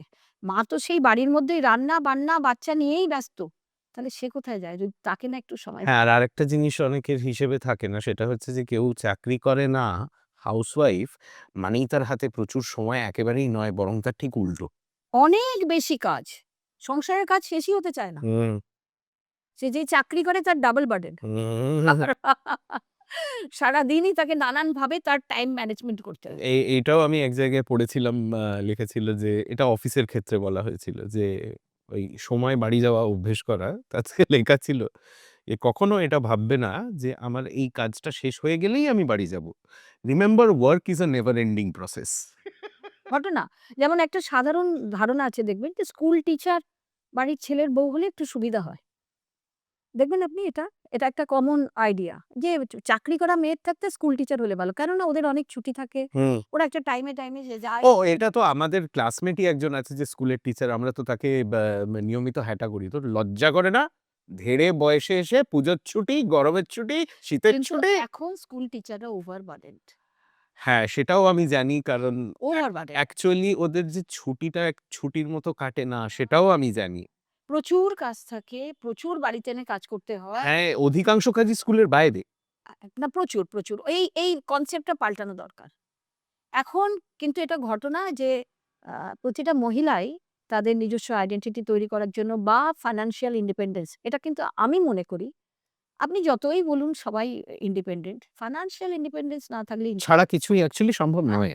তো সেই জায়গাটায় যে মেয়েরা নিজেরা চেষ্টা করে যে জায়গাটায় আজকে পৌঁছানোর চেষ্টা করছে, তার জন্য লড়াইটা প্রচুরই হচ্ছে। ঘরে বাইরেই লড়াই চলছে। কেউ জায়গা ছেড়ে দিচ্ছে না। কেউ জায়গা ছেড়ে দিচ্ছে না। ১ ইঞ্চি জায়গাও ছেড়ে দিচ্ছে না। সবাই সবটা চায়। কাজের জায়গাতেও সবটা চাই, বাড়িতেও সবটা চাই। তো খুব ভালো লাগে যখন আ সবারই কন্ট্রিবিউশন থাকে এই ব্যাপারটার ব্যাপারে। ফ্যামিলি সবাই যদি একটু কন্ট্রিবিউট করেন। যেমন আমি আপনাকে বললাম যে আমি আমার স্কুলের ২ টো বাবাকে দেখেছি যারা খুব কোঅপারেটিভ তাদের বাচ্চার ব্যাপারে তার মায়েদের সঙ্গে। তাদের মায়েরা কত স্যাটিসফাইড দেখতে ভালো লাগে। খুবই ভালো লাগে দেখতে। তো এটা যত বাড়বে তত ভালো। সোসাইটির জন্য ভালো, সবার জন্যই ভালো। আচ্ছা আপনার স্কুলের প্রসঙ্গে আসি। আপনি যেটা বলছিলেন একটু আগে যে আপনাদের একটা স্কুল ব্যাগ আছে যেটা স্কুলের নাম লেখা। এবার এই জিনিসটা তো বাইরে থেকে দেখা যাচ্ছে। কিন্তু এরকম একটা স্কুলের ক্ষেত্রে যেটা দেখা যায় না সেটা হচ্ছে এইরকম একটা স্কুল চালানো কতটা চাপের কাজ বিশেষ করে আর্থিক দিক থেকে। ভয়ংকর চাপ, হুম, হুম। ভয়ংকর চাপ। আর আমাদের মতো স্কুল যারা মিডল ক্লাস ফ্যামিলি, লো মিডল ক্লাস ফ্যামিলির বাচ্চাদের নিয়ে ডিল করে, তাদের তো আরো অস্বাভাবিক চাপ। মেক্সিমাম গার্ডিয়ান এসেই আমরা কোথায় যাব দিদি? এত টাকা আমাদের তো খরচা করার ক্ষমতা নেই। আপনারা যদি না দেখেন মানে এইভাবে চলে। আমরা আ ১ম থেকেই লো ইনকাম গ্রুপকে এন্টারটেইন করেছি কারণ আমাদের ভালো ডোনার ছিল। আফটার করোনা আমরা খুব সাফার করছি। কারণ আমরা ডোনার পাচ্ছি না। যতই আমাদের 91 থেকে স্কুল চলছে, এত দীর্ঘ একটা লম্বা ইতিহাস আছে স্কুলে। কিন্তু তা সত্ত্বেও কিন্তু যেকোনো কারণেই হোক ডোনেশন পাওয়াটা খুব প্রবলেম হয়ে দাঁড়িয়েছে। হুম, পাওয়া যাচ্ছে না। আর ফলত হচ্ছে যে আমরা খুব সাফার করছি। হুম, সাফার করছি মিনস আমাদের টিচাররা যারা কাজ করছেন তারা কেউ ওয়েল পেড না। হুম। এবং অটোমেটিক্যালি এই গ্রুপকে মোটিভেটেড রাখা, তাদেরকে দিয়ে কাজ করানো অ ইটস আ বড় মানে বড় চ্যালেঞ্জ একটা।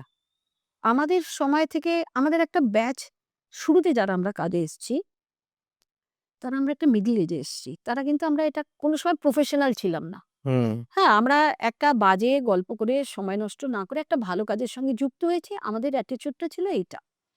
কিন্তু এখন বর্তমান পরিস্থিতিতে আপনাকে প্রফেশনাল নিতেই হবে। হ্যাঁ? কারণ এখন অ্যাওয়ারনেস বেড়েছে। এখন অনেক রকমের কোর্স, অনেক রকমভাবে বাচ্চাদের ইমপ্রুভমেন্ট করার চেষ্টা চলছে। সেইসবগুলো যদি আমরা না জানি, সেই সার্ভিসটা যদি আমরা না দিতে পারি, তাহলে তো মিথ্যাচারিতা করা হয় হুম। বাচ্চাটার সাথে। সে গরিবই হোক বা যাই হোক। তো সেইখানে যখন আমাদের সাপোর্ট গুলো জোগাড় করতে হয়, তখন সাংঘাতিক মানে সাংঘাতিক কি বলবো? প্রবলেমের মধ্যে আমাদেরকে ফেস করতে হয়। কারণ উম কম টাকায় কাজ করতে কেউই চায় না। আজকে মার্কেট যা পরিস্থিতি তাতে কারোর পক্ষেই কাজ করা সম্ভব নয়। আমি আজকে বসে বলছি, আমার খাবার জোগাড় ছিল বলেই না আমি করতে পেরেছি। হুম। আমার যদি বাড়িতে আমার নিজের পরিবারটাকে চালানোর ক্ষমতা না থাকে, তাহলে আমি কোথায় চ্যারিটি করতে যাব? মানে this is not your primary source of income. না, কক্ষনো না। আমরা যারা আমাদের সময় যারা যুক্ত হয়েছি তারা সবাই আমরা বাড়িতে খেতে পড়তে পাই। হুম, এবার হচ্ছে ডিমান্ডটা। ডিমান্ডটা আপনি কোথায় স্যাটিসফাইড সেটা আলাদা কথা। আপনি নুন ভাতে স্যাটিসফাইড, ডাল ভাতে স্যাটিসফাইড, মাংস ভাতে স্যাটিসফাইড সেটা আলাদা কথা। কিন্তু আপনার মিনিমাম রিকোয়ারমেন্টটা ফুলফিল করার মতো আপনার বাড়ির পরিস্থিতি ছিল। তবেই আপনি একটা ভালো কাজের সঙ্গে যুক্ত হতে রাইট। তার সঙ্গে তো ডেফিনিটলি একটা অ্যাটিটিউড, একটা ডেডিকেশন, একটা কমিটমেন্ট এগুলো কাজ করছে। কিন্তু সেগুলো আস্তে ডেভেলপ করেছে। কিন্তু যদি আপনার পরিবারটা আপনি সাফার করে, ঠিকমতো খাবার জোগাড় করতে পারছে না, আপনি অনলি সোর্স তাহলে আপনি কি করে চ্যারিটি করবেন? করা সম্ভব নয়। করা সম্ভব নয়। এবং হ্যাঁ। সেই জায়গাতে যখন আমাদেরকে ফেস করতে হচ্ছে, তখন অসুবিধা হচ্ছে, নিঃসন্দেহে অসুবিধা হচ্ছে। এবার এই টিচারদের কম্পেনসেশন এর প্রশ্নটায় আসি আমি। যেহেতু আমার একাধিক বন্ধু টিচার। এটা আমি জানি যে this is almost universally true. আমাদের সমাজে যারা teachers they are not well paid. বিশেষ করে যদি আমি তুলনা করি যে তারা কি পরিমাণ কাজ করছেন এবং তার বিনিময়ে কতটা টাকা পাচ্ছেন। আপনার স্কুলের ক্ষেত্রে এই গ্যাপটা হয়তো আরো বেশি। অনেক বেশি। মানে যে পরিমাণ কাজ করতে হয় তার তুলনায় টাকাটা অনেকটাই কম। কিছু নেই। বেসিক্যালি আমাদের স্কুলে স্যালারি স্ট্রাকচার নেই বললে ভালো হয়। আমরা একটা রেমুনারেশন ইনিশিয়াল স্টেজে বলতাম কনভেয়েন্স দিচ্ছি। এখন আর সেটাকে কনভেন্স বলা হয় না। তার থেকে হয়তো বা কনভেন্সের থেকে হয়তো একটু বেশি পায়। এটাকে স্যালারি কোনো অর্থে এটাকে স্যালারি বলা যায় না।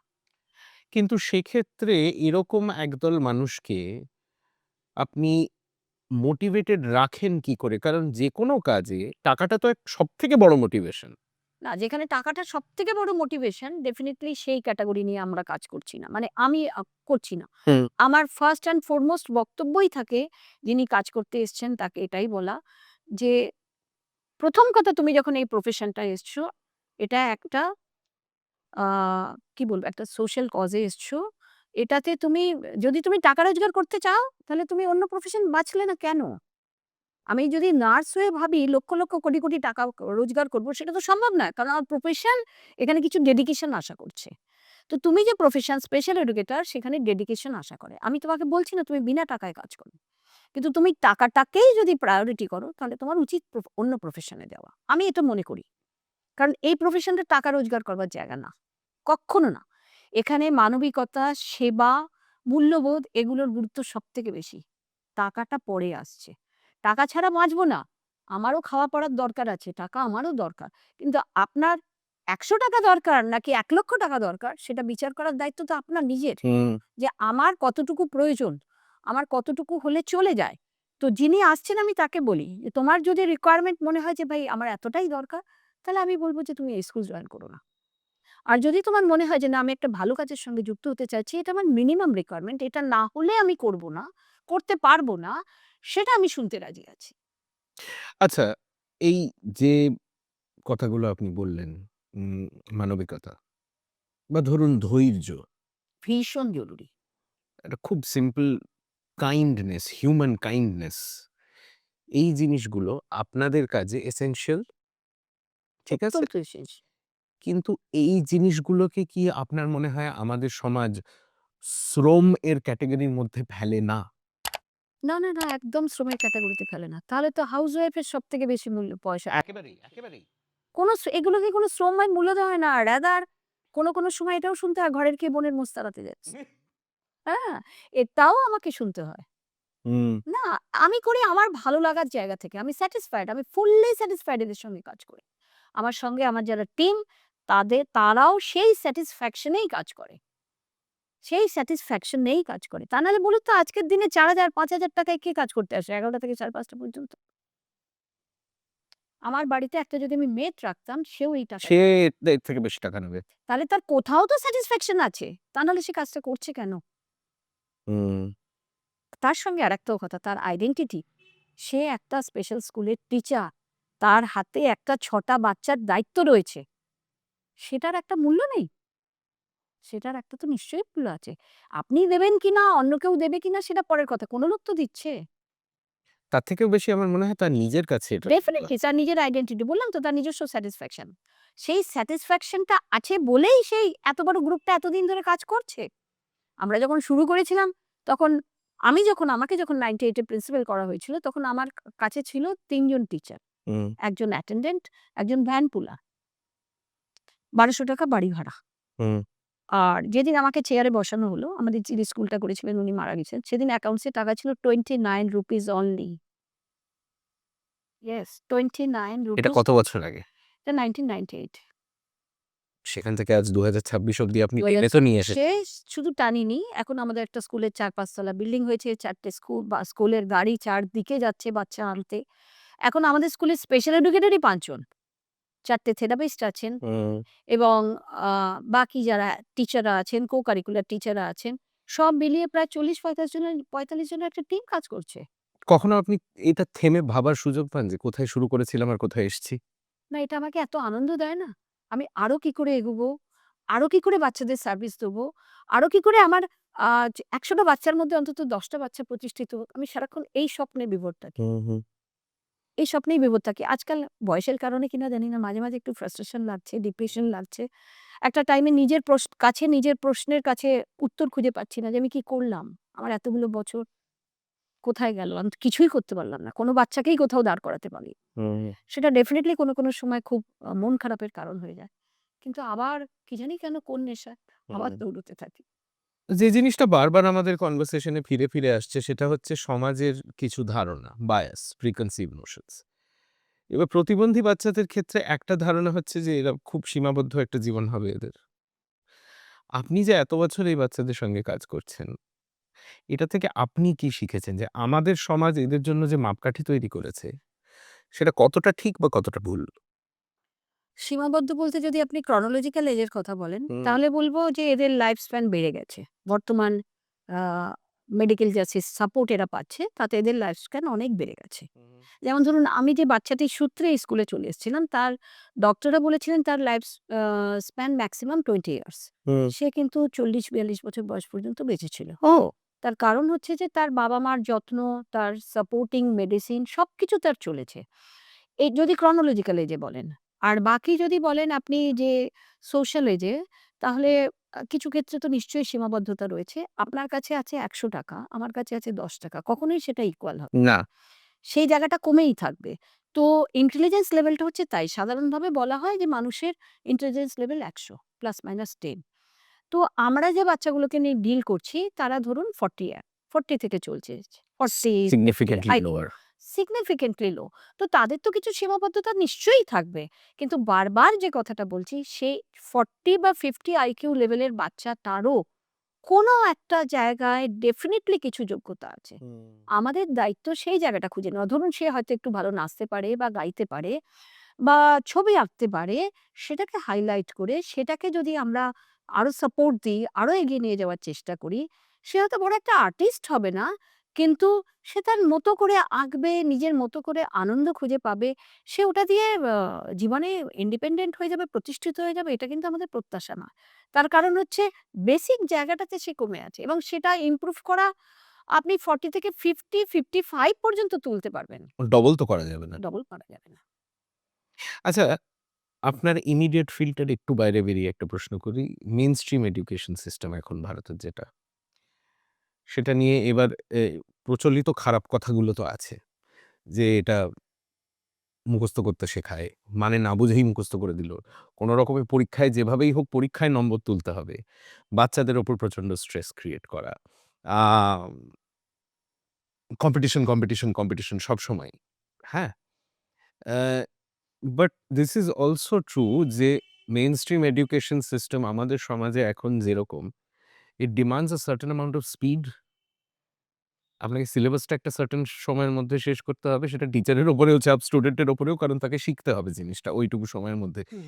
এই যে এতটা demand on a young student, আপনার কি মনে হয় এর ফলেই অনেক বাচ্চারা পিছিয়ে পড়ে?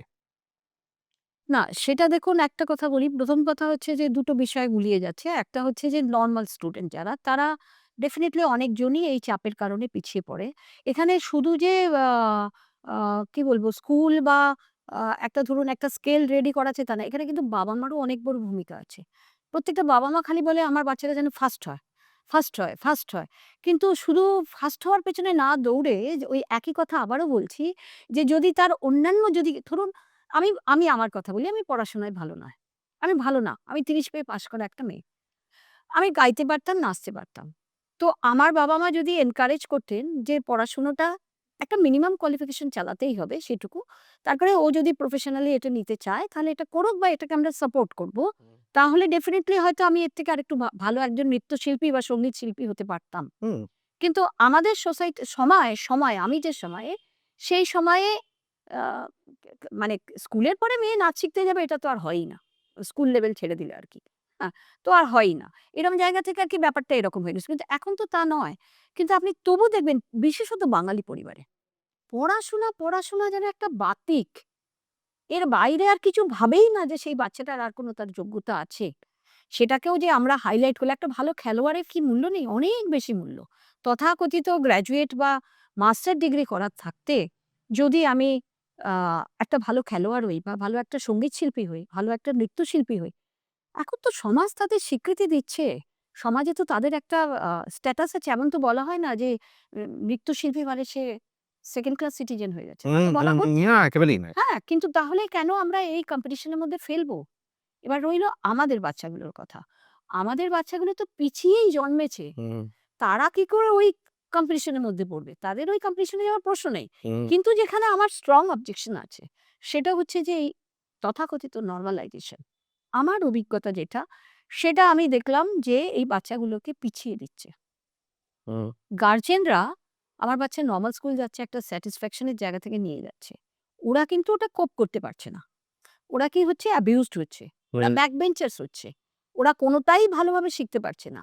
আমি ব্যক্তিগতভাবে মনে করি এদেরকে যদি স্পেশাল স্কুলের অ্যাটমসফিয়ারে গ্রুমড করে নরমাল স্কুলে পাঠানো হয়, তাহলে ওরা অনেক বেটার রেজাল্ট করে। ও কনফিডেন্স ডেভেলপ করে যে আমি পারি। আমি হয়তো ১ বছর পিছিয়ে পড়ছি। মানে যে বাচ্চাটা ৬ বছর বয়সে ক্লাস 1 এ পড়ছে, আমি হয়তো ৭ বছর বয়সে ৭.৫ বছর বয়সে গিয়ে ক্লাস 1 এ পড়ছি। সে বাচ্চাটা তো জানে না তার ৬ বছর কি ৭.৫ বছর বয়স। তার টিচার বা তার গার্ডিয়ান জানে। রাইট। কিন্তু সে তখন কনফিডেন্ট যে আমি পারি। আমরা ১ম দিকে স্কুলে যখন গভর্নমেন্ট লেভেলে ৪ বছরের রিল্যাক্সেশন ছিল, তখন কিন্তু আমাদের বহু বাচ্চা নরমাল স্কুল থেকে পাস করল। বহু বাচ্চা। হুম, হুম। কিন্তু এখন ২০২০ সাল থেকে এটা মাত্র ১ বছরের রিল্যাক্সেশন হয়ে গেছে। যার ফলে হচ্ছে কি আমাদের বাচ্চাগুলো যেতেই পারছে না। যেতেই পারছে না। তার কারণ হচ্ছে যে ওরা ৭ বছর বয়স হয়ে গেলে আর ক্লাস 1 নিচ্ছে না। এবার ৭ বছরে সে ক্লাস 1 কি নার্সারি লেভেলেই তৈরি হয়নি। কারণ সে আমার কাছে এসছেই তো ৫ বছর ৬ বছর বয়সে। তার আগে পর্যন্ত তার বাবা-মাই অ্যাকসেপ্ট করেনি। সে দৌড়ে, দৌড়ে বেরিয়েছে এখানে ওখানে সেখানে। কোথা থেকে পারবে? সেখানে সে টয়লেট করে দিলে তার অ্যাটেন্ডেন্ট তাকে পিষে দিচ্ছে। হ্যাঁ? হ্যাঁ, হ্যাঁ, ঘটনা। এখান থেকে সে একটা ট্রমাতে চলে এসছে। স্কুল আসতে চাইছে না। বাচ্চারা তাকে অ্যাবিউজ করছে। আমাদের স্কুলের একটি বাচ্চা, বড় ছেলে। তার এই সর্বশিক্ষা অভিযানের আন্ডারে ক্লাস 10 পাস করাবে বলে নর্মাল স্কুল নিয়ে চলে গেল। নর্মাল স্কুল গেল, নর্মাল স্কুল থেকে সেই ছেলেটি আবার আমাদের কাছে ফেরত এলো। যখন ফেরত এলো সে তখন গালাগালি দিচ্ছে, বিড়ি খাচ্ছে। মানে রাস্তায় পড়ে থাকা বিড়ি তুলে খাচ্ছে। এবার সেই বাচ্চাটা যখন এলো, আমি কয়েকদিন দেখার পর বলতে বাধ্য হলাম যে, "আমাদের স্কুলের বাকি বাচ্চাগুলো এবার করাপ্টেড হয়ে যাবে। ওইসব শিখবে। ভাই তুমি তোমার বাচ্চা যেখানে এসছিল সেখানে আবার নিয়ে চলে যাও।" কেন? হুম। না সে ক্লাস 10 পাস করল। আপনি জানেন একটা খবরের কাগজের হেডলাইন পড়তে জানে না। এবছর সে ক্লাস 12 পাস করল। খবরের কাগজের হেডলাইন পড়তে পারবে না। আমি বলছি, আমি মানে চ্যালেঞ্জ করে তো বলছি। তাহলে তার ক্যাম্পাসের ওই সামনে পাস করার সার্টিফিকেটটা তো মূল্যহীন। সার্টিফিকেটই এখন কথা বলে। কাজ কোথায় কথা বলছে? এখন তো সার্টিফিকেটই কথা বলে। কাজ কোথায় কথা বলছে? কাজ যদি কথা বলতো তাহলে তো আমরা সবথেকে বেশি রেকগনাইজড হতাম। তাহলে আপনি কি বলছেন যে এই যে মাইলস্টোন গুলো ক্লাস 10 পাস করেছে, ক্লাস 12 পাস করেছে। অ্যাকচুয়ালি মিনিংফুল ইন্ডিপেন্ডেন্স এর থেকে এইগুলোকেই মা-বাবারা বেশি জোর হ্যাঁ, দিচ্ছে? হ্যাঁ, কিছু বাবা-মা এগুলোকেই গুরুত্ব দিচ্ছেন। কিছু মানে যে বাচ্চাগুলো অনেকটা যোগ্য। আমি মনে করি তারা যদি প্রফেশনাল কোনো কাজ শিখতো তারা হয়তো ইন্ডিপেন্ডেন্ট হয়ে যেত। এই ছেলেটিকে যদি আমি এটা মেনে নিতে পারছি না যে আমার বাচ্চাটা চায়ের দোকানে গিয়ে কাজ করবে। আমি এটা মেনে নিচ্ছি তাকে সারা জীবন আমি বসিয়ে খাওয়াবো পড়াবো। হুম। সেজন্যই তো আমি এটা চুজ করছি। আমি যদি এই ছেলেটিকে যখন তার ১৫-১৬ বছর বয়স তখন যদি আমি তাকে তার বাড়ির কাজে অভ্যস্ত করতাম এবং তারপর যদি সে পাড়ার একটা চায়ের দোকানে শুধুমাত্র সার্ভ করত, চা দিত যেটা আমরা দেখেছি এনআইএমএইচ এর ক্যান্টিনে ব্যাঙ্গালোরে যেটা আমাদের হেড ওখানে ক্যান্টিনে সমস্ত ইন্টেলেকচুয়ালি ডিসেবল বাচ্চারা কাজ করে। হুম। শুধুমাত্র পয়সা নেওয়ার জায়গায় একজন মানুষ নরমাল মানুষ বসে আছেন। কারণ ওরা ওই ট্রান্সেকশনটা ভালোমতো পারে না। ভুল হুম। করে দিতে পারে, ঠকিয়ে দিতে পারে। কিন্তু তারা সার্ভ করছে, তারা কিচেন পরিষ্কার করছে, তারা খাবারের প্লেট তুলে আনছে। কোথায় অসম্মান? কাজের কোনো ছোট হয়? ইনফ্যাক্ট আমি বলব আমি নিজে যেটা দেখেছি, আমি যাদের দেখেছি তারা ইন্টেলেকচুয়ালি ডিসেবলড নয়। কিন্তু যাদের দেখেছি তারা অনেকেই হচ্ছে মূক ও বধির। এবং আমি নাম বলছি না তবে একটি পার্টিকুলার ফ্রাইড চিকেন আউটলেট। আমার মনে আছে আমি আর আমার বন্ধুরা গেছি। আমি জানতাম না তখন এটা। আমি গিয়ে কাউন্টারে দাঁড়িয়ে তখন দেখি যে ওখানে একটা ছোট্ট কার্ডে লেখা আছে যে, "I cannot hear or speak." কাজেই আপনাকে আমায় পয়েন্ট করতে হবে যে আপনি কি চান। সেটা যখন আমি করলাম যে নরমাল সার্ভিস, আমার বন্ধুরা সবাই খুব খুশি। বলল, "বাহ! এদের কাজ দিচ্ছে, দ্যাটস ভেরি গুড।" না, হিয়ারিং ইম্পেয়ার্ড নিয়ে কিন্তু অত প্রবলেম নেই। অতটা প্রবলেম হয় না। কিন্তু যার ইন্টেলেকচুয়াল ডিসেবিলিটি আছে তার তো অনেক বেশি চ্যালেঞ্জ তাদের এটা। নিয়ে খুব কম লোক কাজ করছে। কিন্তু যারা কাজ করছে তারা হাইলি স্যাটিসফাইড। কেন বলুন তো? তাদের সিনসিয়ারিটি। হুম, তারা বদমাইশি করে না। তারা তার নিজের কাজটা তাদের ক্ষমতার ওপরে উঠে গিয়ে ভালো করার চেষ্টা করে। তারা টাইম দেখে না। আমার ৫ টায় ছুটি, ৫ টায় চলে যাব। না, আমার কাজটা আমাকে শেষ করে যেতে হবে। কারণ আমি একটু হয়তো বেশি সময় নিয়ে কাজ করছি। কিন্তু তাকে যে আমরা এই যে মানুষের সম্মানটা দিচ্ছি, সেটা তার কাছে একটা বিরাট বড় পাওয়া। কারণ চারপাশে তো তাকে কেউ ওটাই ভাবে না। কিন্তু এখন অনেকগুলো কলকাতার অনেকগুলো আউটলেটে এদেরকে নিয়েছে। একদম নেয়নি বলব না। বিশেষত ডাউন সিনড্রোম বাচ্চারা যারা আ সাংসারিক কাজকর্মগুলো খুব সুন্দর গুছিয়ে করতে পারে। সবাই করে বাড়িতে। মানে এটা ওদের একটা ট্যালেন্ট। শুধু কি একটা আলু পিল করতে আপনি হয়তো ৩ মিনিট সময় নেবে, ও হয়তো ১৫ মিনিট সময় নেবে। কিন্তু নিখুঁত পিলিং করবে, নিখুঁত কাটিং করবে এবং অত্যন্ত পরিষ্কার পরিচ্ছন্নভাবে কাজ করে। এই সময়টুকু ওদের দিতে হবে। অপরচুনিটি কাফে বলে একটা নতুন একটা অর্গানাইজেশন হয়েছে যারা শুধুমাত্র এইসব ছেলেমেয়েদের নিয়েই কাফেটা খুলেছেন। তারাই কাজ করছে। তো সেখানে একটা মানে অলিখিত কথা বলা আছে যে সময় দিতে হবে। আপনার খাবারটা পরিবেশন করার জন্য ওকে একটু সময় দিতে হবে। একটু বেশি সময় দিতে হবে এবং ভালো লেগেছে দেখে আমি সদ্য মাত্র ভিজিট করেছি। আ কাস্টমাররা কিন্তু ওয়েট করছেন ওদের জন্য, খাবার আসার জন্য। মানে যদি আপনি কোনো রেস্টুরেন্টে গিয়ে ১৫ মিনিট বসেন, ওখানে তো হাফ অ্যান আওয়ার বসতে হচ্ছে এবং খুব সুন্দরভাবে মানে খুব ভালো লেগেছে আমার দেখে যে এই ছেলেমেয়েগুলোও কোথাও গিয়ে প্রতিষ্ঠিত হচ্ছে। আমরা আমাদের স্কুল থেকে পারছি না, এটা আমাদের আ অসহায়তা। আ ডেফিনিটলি সুযোগ পেলে আমাদের ছেলেমেয়েগুলো কিন্তু যেতে পারে। আমার কাছে এরকম এই মুহূর্তে ৭টা ৮টা ছেলেমেয়ে আছে যারা প্লেসমেন্ট পেতে পারে। কিন্তু কথা হচ্ছে কে নেবে? কে নেবে?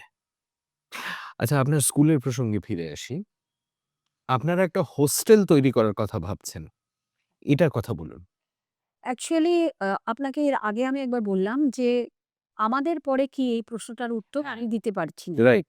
হ্যাঁ, সেই পার্সপেক্টিভ এ আমি ভাবছিলাম না অ্যাকচুয়ালি সারা পৃথিবীতে এখন এটাই ট্রেন্ড যে পেরেন্টসরা একটা গ্রুপ অফ পেরেন্টস একটা একসঙ্গে একটা জায়গায় একটা প্ল্যাটফর্ম এর মধ্যে থেকে তারা উইথ ফ্যামিলি মানে বাচ্চাটা স্পেশালি এবলড বাচ্চাটা তাদের বাবা-মারা একসাথে থেকে এই সমস্যাটার সমাধান করার চেষ্টা করছেন।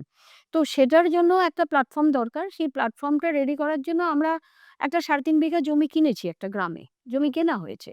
প্ল্যানিং আছে যে ওখানে আ উইথ ফ্যামিলি থাকারই বন্দোবস্ত করা। সো দ্যাট ২ টো কারণ। একটা হচ্ছে যে আমরা ছেলেমেয়ে বা সন্তান চাই কেন? ভবিষ্যৎ মৃত্যু বয়সে তারা আমাদের সহায় হবে।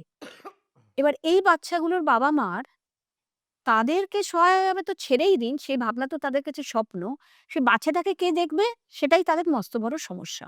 কিন্তু যদি আমরা ওই ৩ টে মানুষকে একসঙ্গে রাখার একটা বন্দোবস্ত করতে পারি, তাহলে বাচ্চাটার সাথে সেই বাবা-মাটারও কিন্তু দেখার একটা ব্যবস্থা হয়ে যাচ্ছে। হুম, তাই নাকি? এবার ধরুন বাবা-মা যখন দুজনেই থাকছেন, তখন যতখানি না সমস্যা তার থেকে বেশি যখন একলা হয়ে যাচ্ছেন বেশি সমস্যা। হুম, অ্যাট দ্য সেম টাইম এই বাচ্চাদের হোমে প্রচুর সেক্সুয়াল অ্যাবিউসমেন্ট হচ্ছে। চারদিকে আপনি দেখবেন ইন্টেলেকচুয়ালি ডিসেবল বাচ্চাদের হোমগুলো বন্ধ হয়ে যাচ্ছে এই একটাই কারণে। হুম, তার কারণ হচ্ছে যে এই সমস্ত কিছু ক্ষেত্রে আপনাকে আ পুরুষদের উপর নির্ভর করতেই হবে। হুম, হ্যাঁ? যেমন সিকিউরিটি টিকিউরিটি ইত্যাদিগুলো। আর কিছু ক্ষেত্রে মহিলাদের উপর নির্ভর করতেই হবে। কিন্তু হস্টেলে যদি ২৪ ঘন্টা সুপারভিশন না থাকে, তাহলে এই অ্যাবিউসমেন্ট এর সম্ভাবনাটা বেড়ে যায়। হুম, অত্যন্ত বেশি বেড়ে যায়। এবং তার পরিপ্রেক্ষিতে আমাদের এখন এই ভাবনাটা যে বাবা-মারা যদি থাকেন অর্থাৎ আ রোটেশনালি যদি কোনো বাবা-মা আ এই দায়িত্বটা নেন যে তার উপরে কিচেনের দায়িত্ব রইলো, কারুর উপরে সিকিউরিটিটা রইলো, কারুর উপরে আ সিসি ক্যামেরার মনিটরিংটা রইলো। এটা যদি ঘুরে ফিরে সবাই দেখেন, তাহলে বাচ্চাগুলো প্রপারলি সার্ভিস পাচ্ছে কিনা সেটার উপরে নজরদারি করা যায়।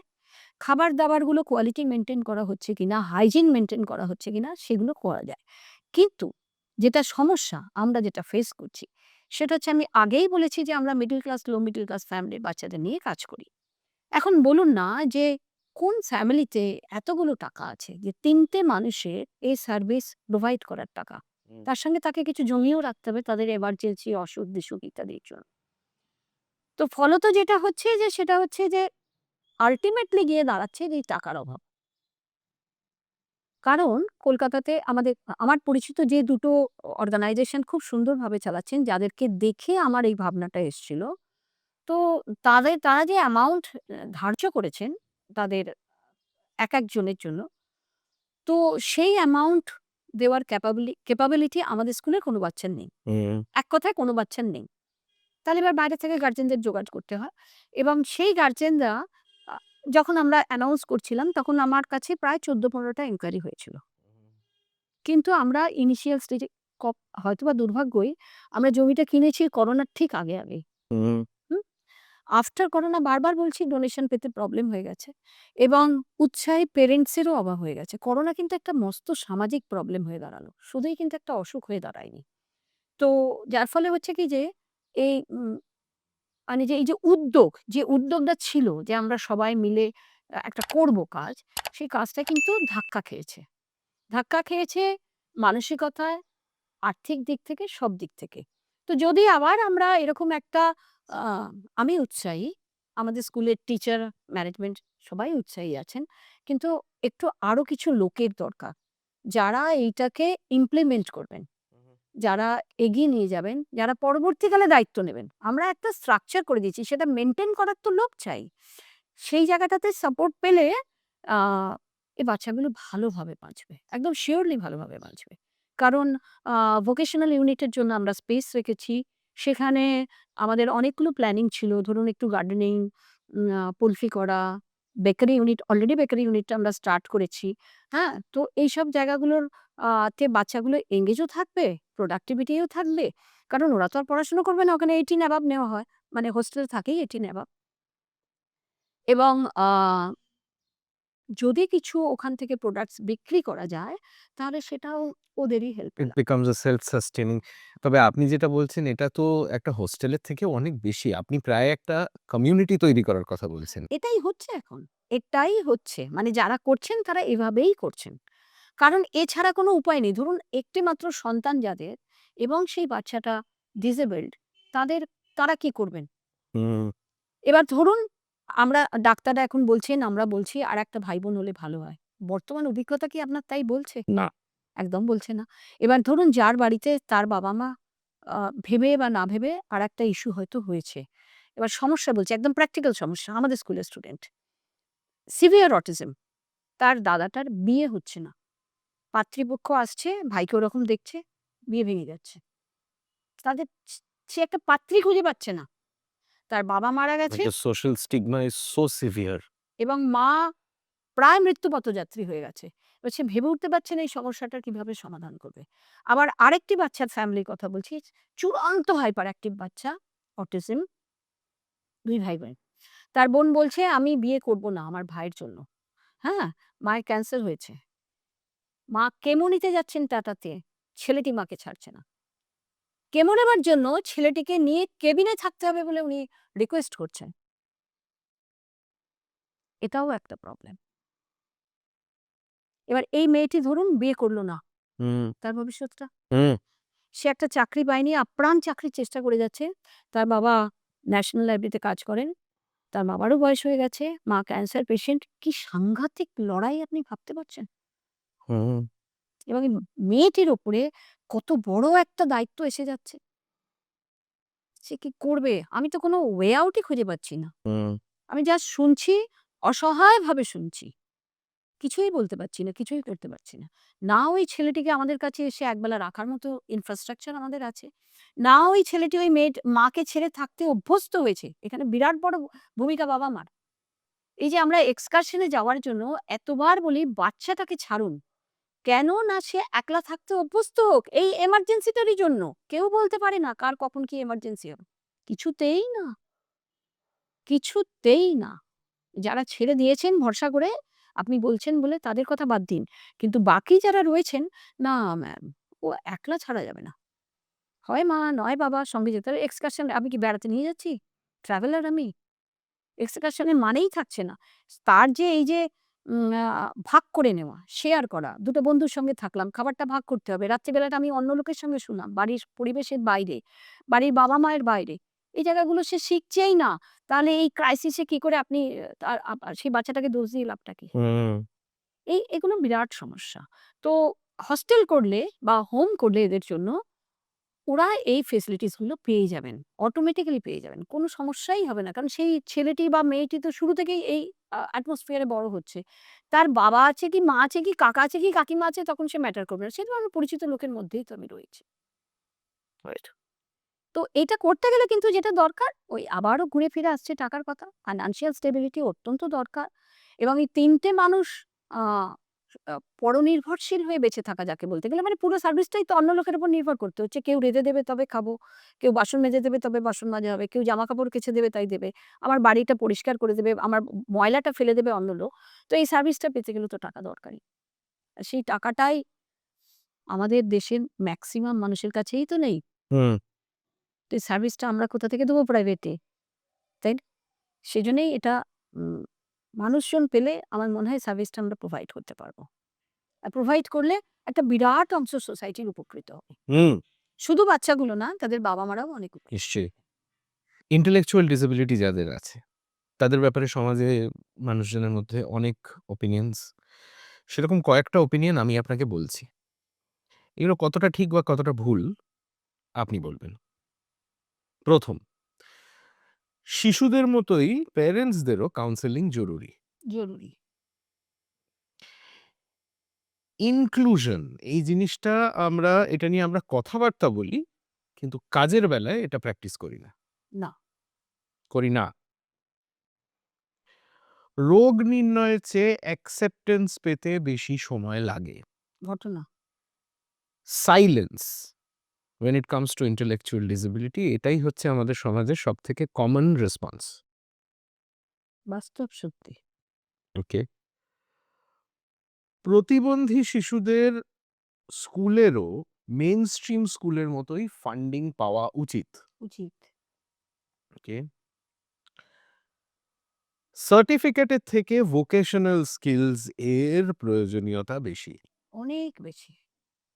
অত্যন্ত জরুরি ভোকেশনাল স্কিলস। যেটা সেই ছেলেমেয়েগুলোকে ইন্ডিপেন্ডেন্ট হতে সাহায্য ফাইন্যান্সিয়াল ইন্ডিপেন্ডেন্স আসবে। বাচ্চাদের অতিরিক্ত আগলে রাখলে ইন্ডিপেন্ডেন্ট হতে দেরি হয়। ঘটনা এটা সবার জন্য সত্যি কথা। আর এটা আমার মনে হয় শুধু ইন্টেলেকচুয়ালি ডিসেবলড না, নরমাল বাচ্চার জন্য সবার জন্য সত্যি। প্রযোজ্য। নরমাল এই কথাটার ডেফিনিশন এবং ধারণা দুটোই ওল্ড স্কুল বা আউটডেটেড।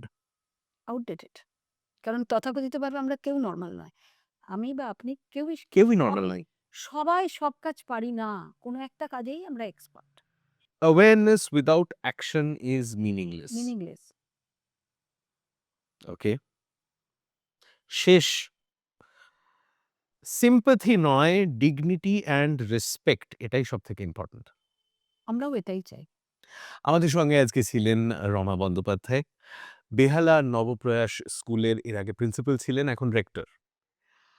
তার কথার মধ্যে থেকে আমরা অনেক কিছুই শিখলাম, অনেক কিছুই জানলাম। তবে সবথেকে প্রয়োজনীয় যে জিনিসটা আমার কাছে, সেটা হচ্ছে যে যারা ইন্টেলেকচুয়ালি ডিসেবলড তাদের সঙ্গে নিয়ে যদি আমরা একটি সমাজ গড়ে তুলতে চাই, তাহলে সবথেকে বেশি যেটা প্রয়োজন সেটা হচ্ছে একটা ব্যবস্থা এবং তার সঙ্গে প্রয়োজন ধৈর্যের। রমাদিকে অসম্ভব ধন্যবাদ এতটা সময় আজকে আমাদের দেওয়ার জন্য। অসংখ্য ধন্যবাদ আমাকেও এই সুযোগটা দেওয়ার জন্য যে এতগুলো কথা বলার এদের সম্বন্ধে। বেঙ্গল রিহ্যাবিলিটেশন গ্রুপ এর অফিসিয়াল পডকাস্ট শোনা কথায় আমি দীপ। সামনের সপ্তাহে ফিরে আসবো আরেকজন গেস্টকে নিয়ে। ততদিন ভালো থাকবেন, সুস্থ থাকবেন এবং নিশ্চয়ই ভালো গল্পে ডুবে থাকবেন।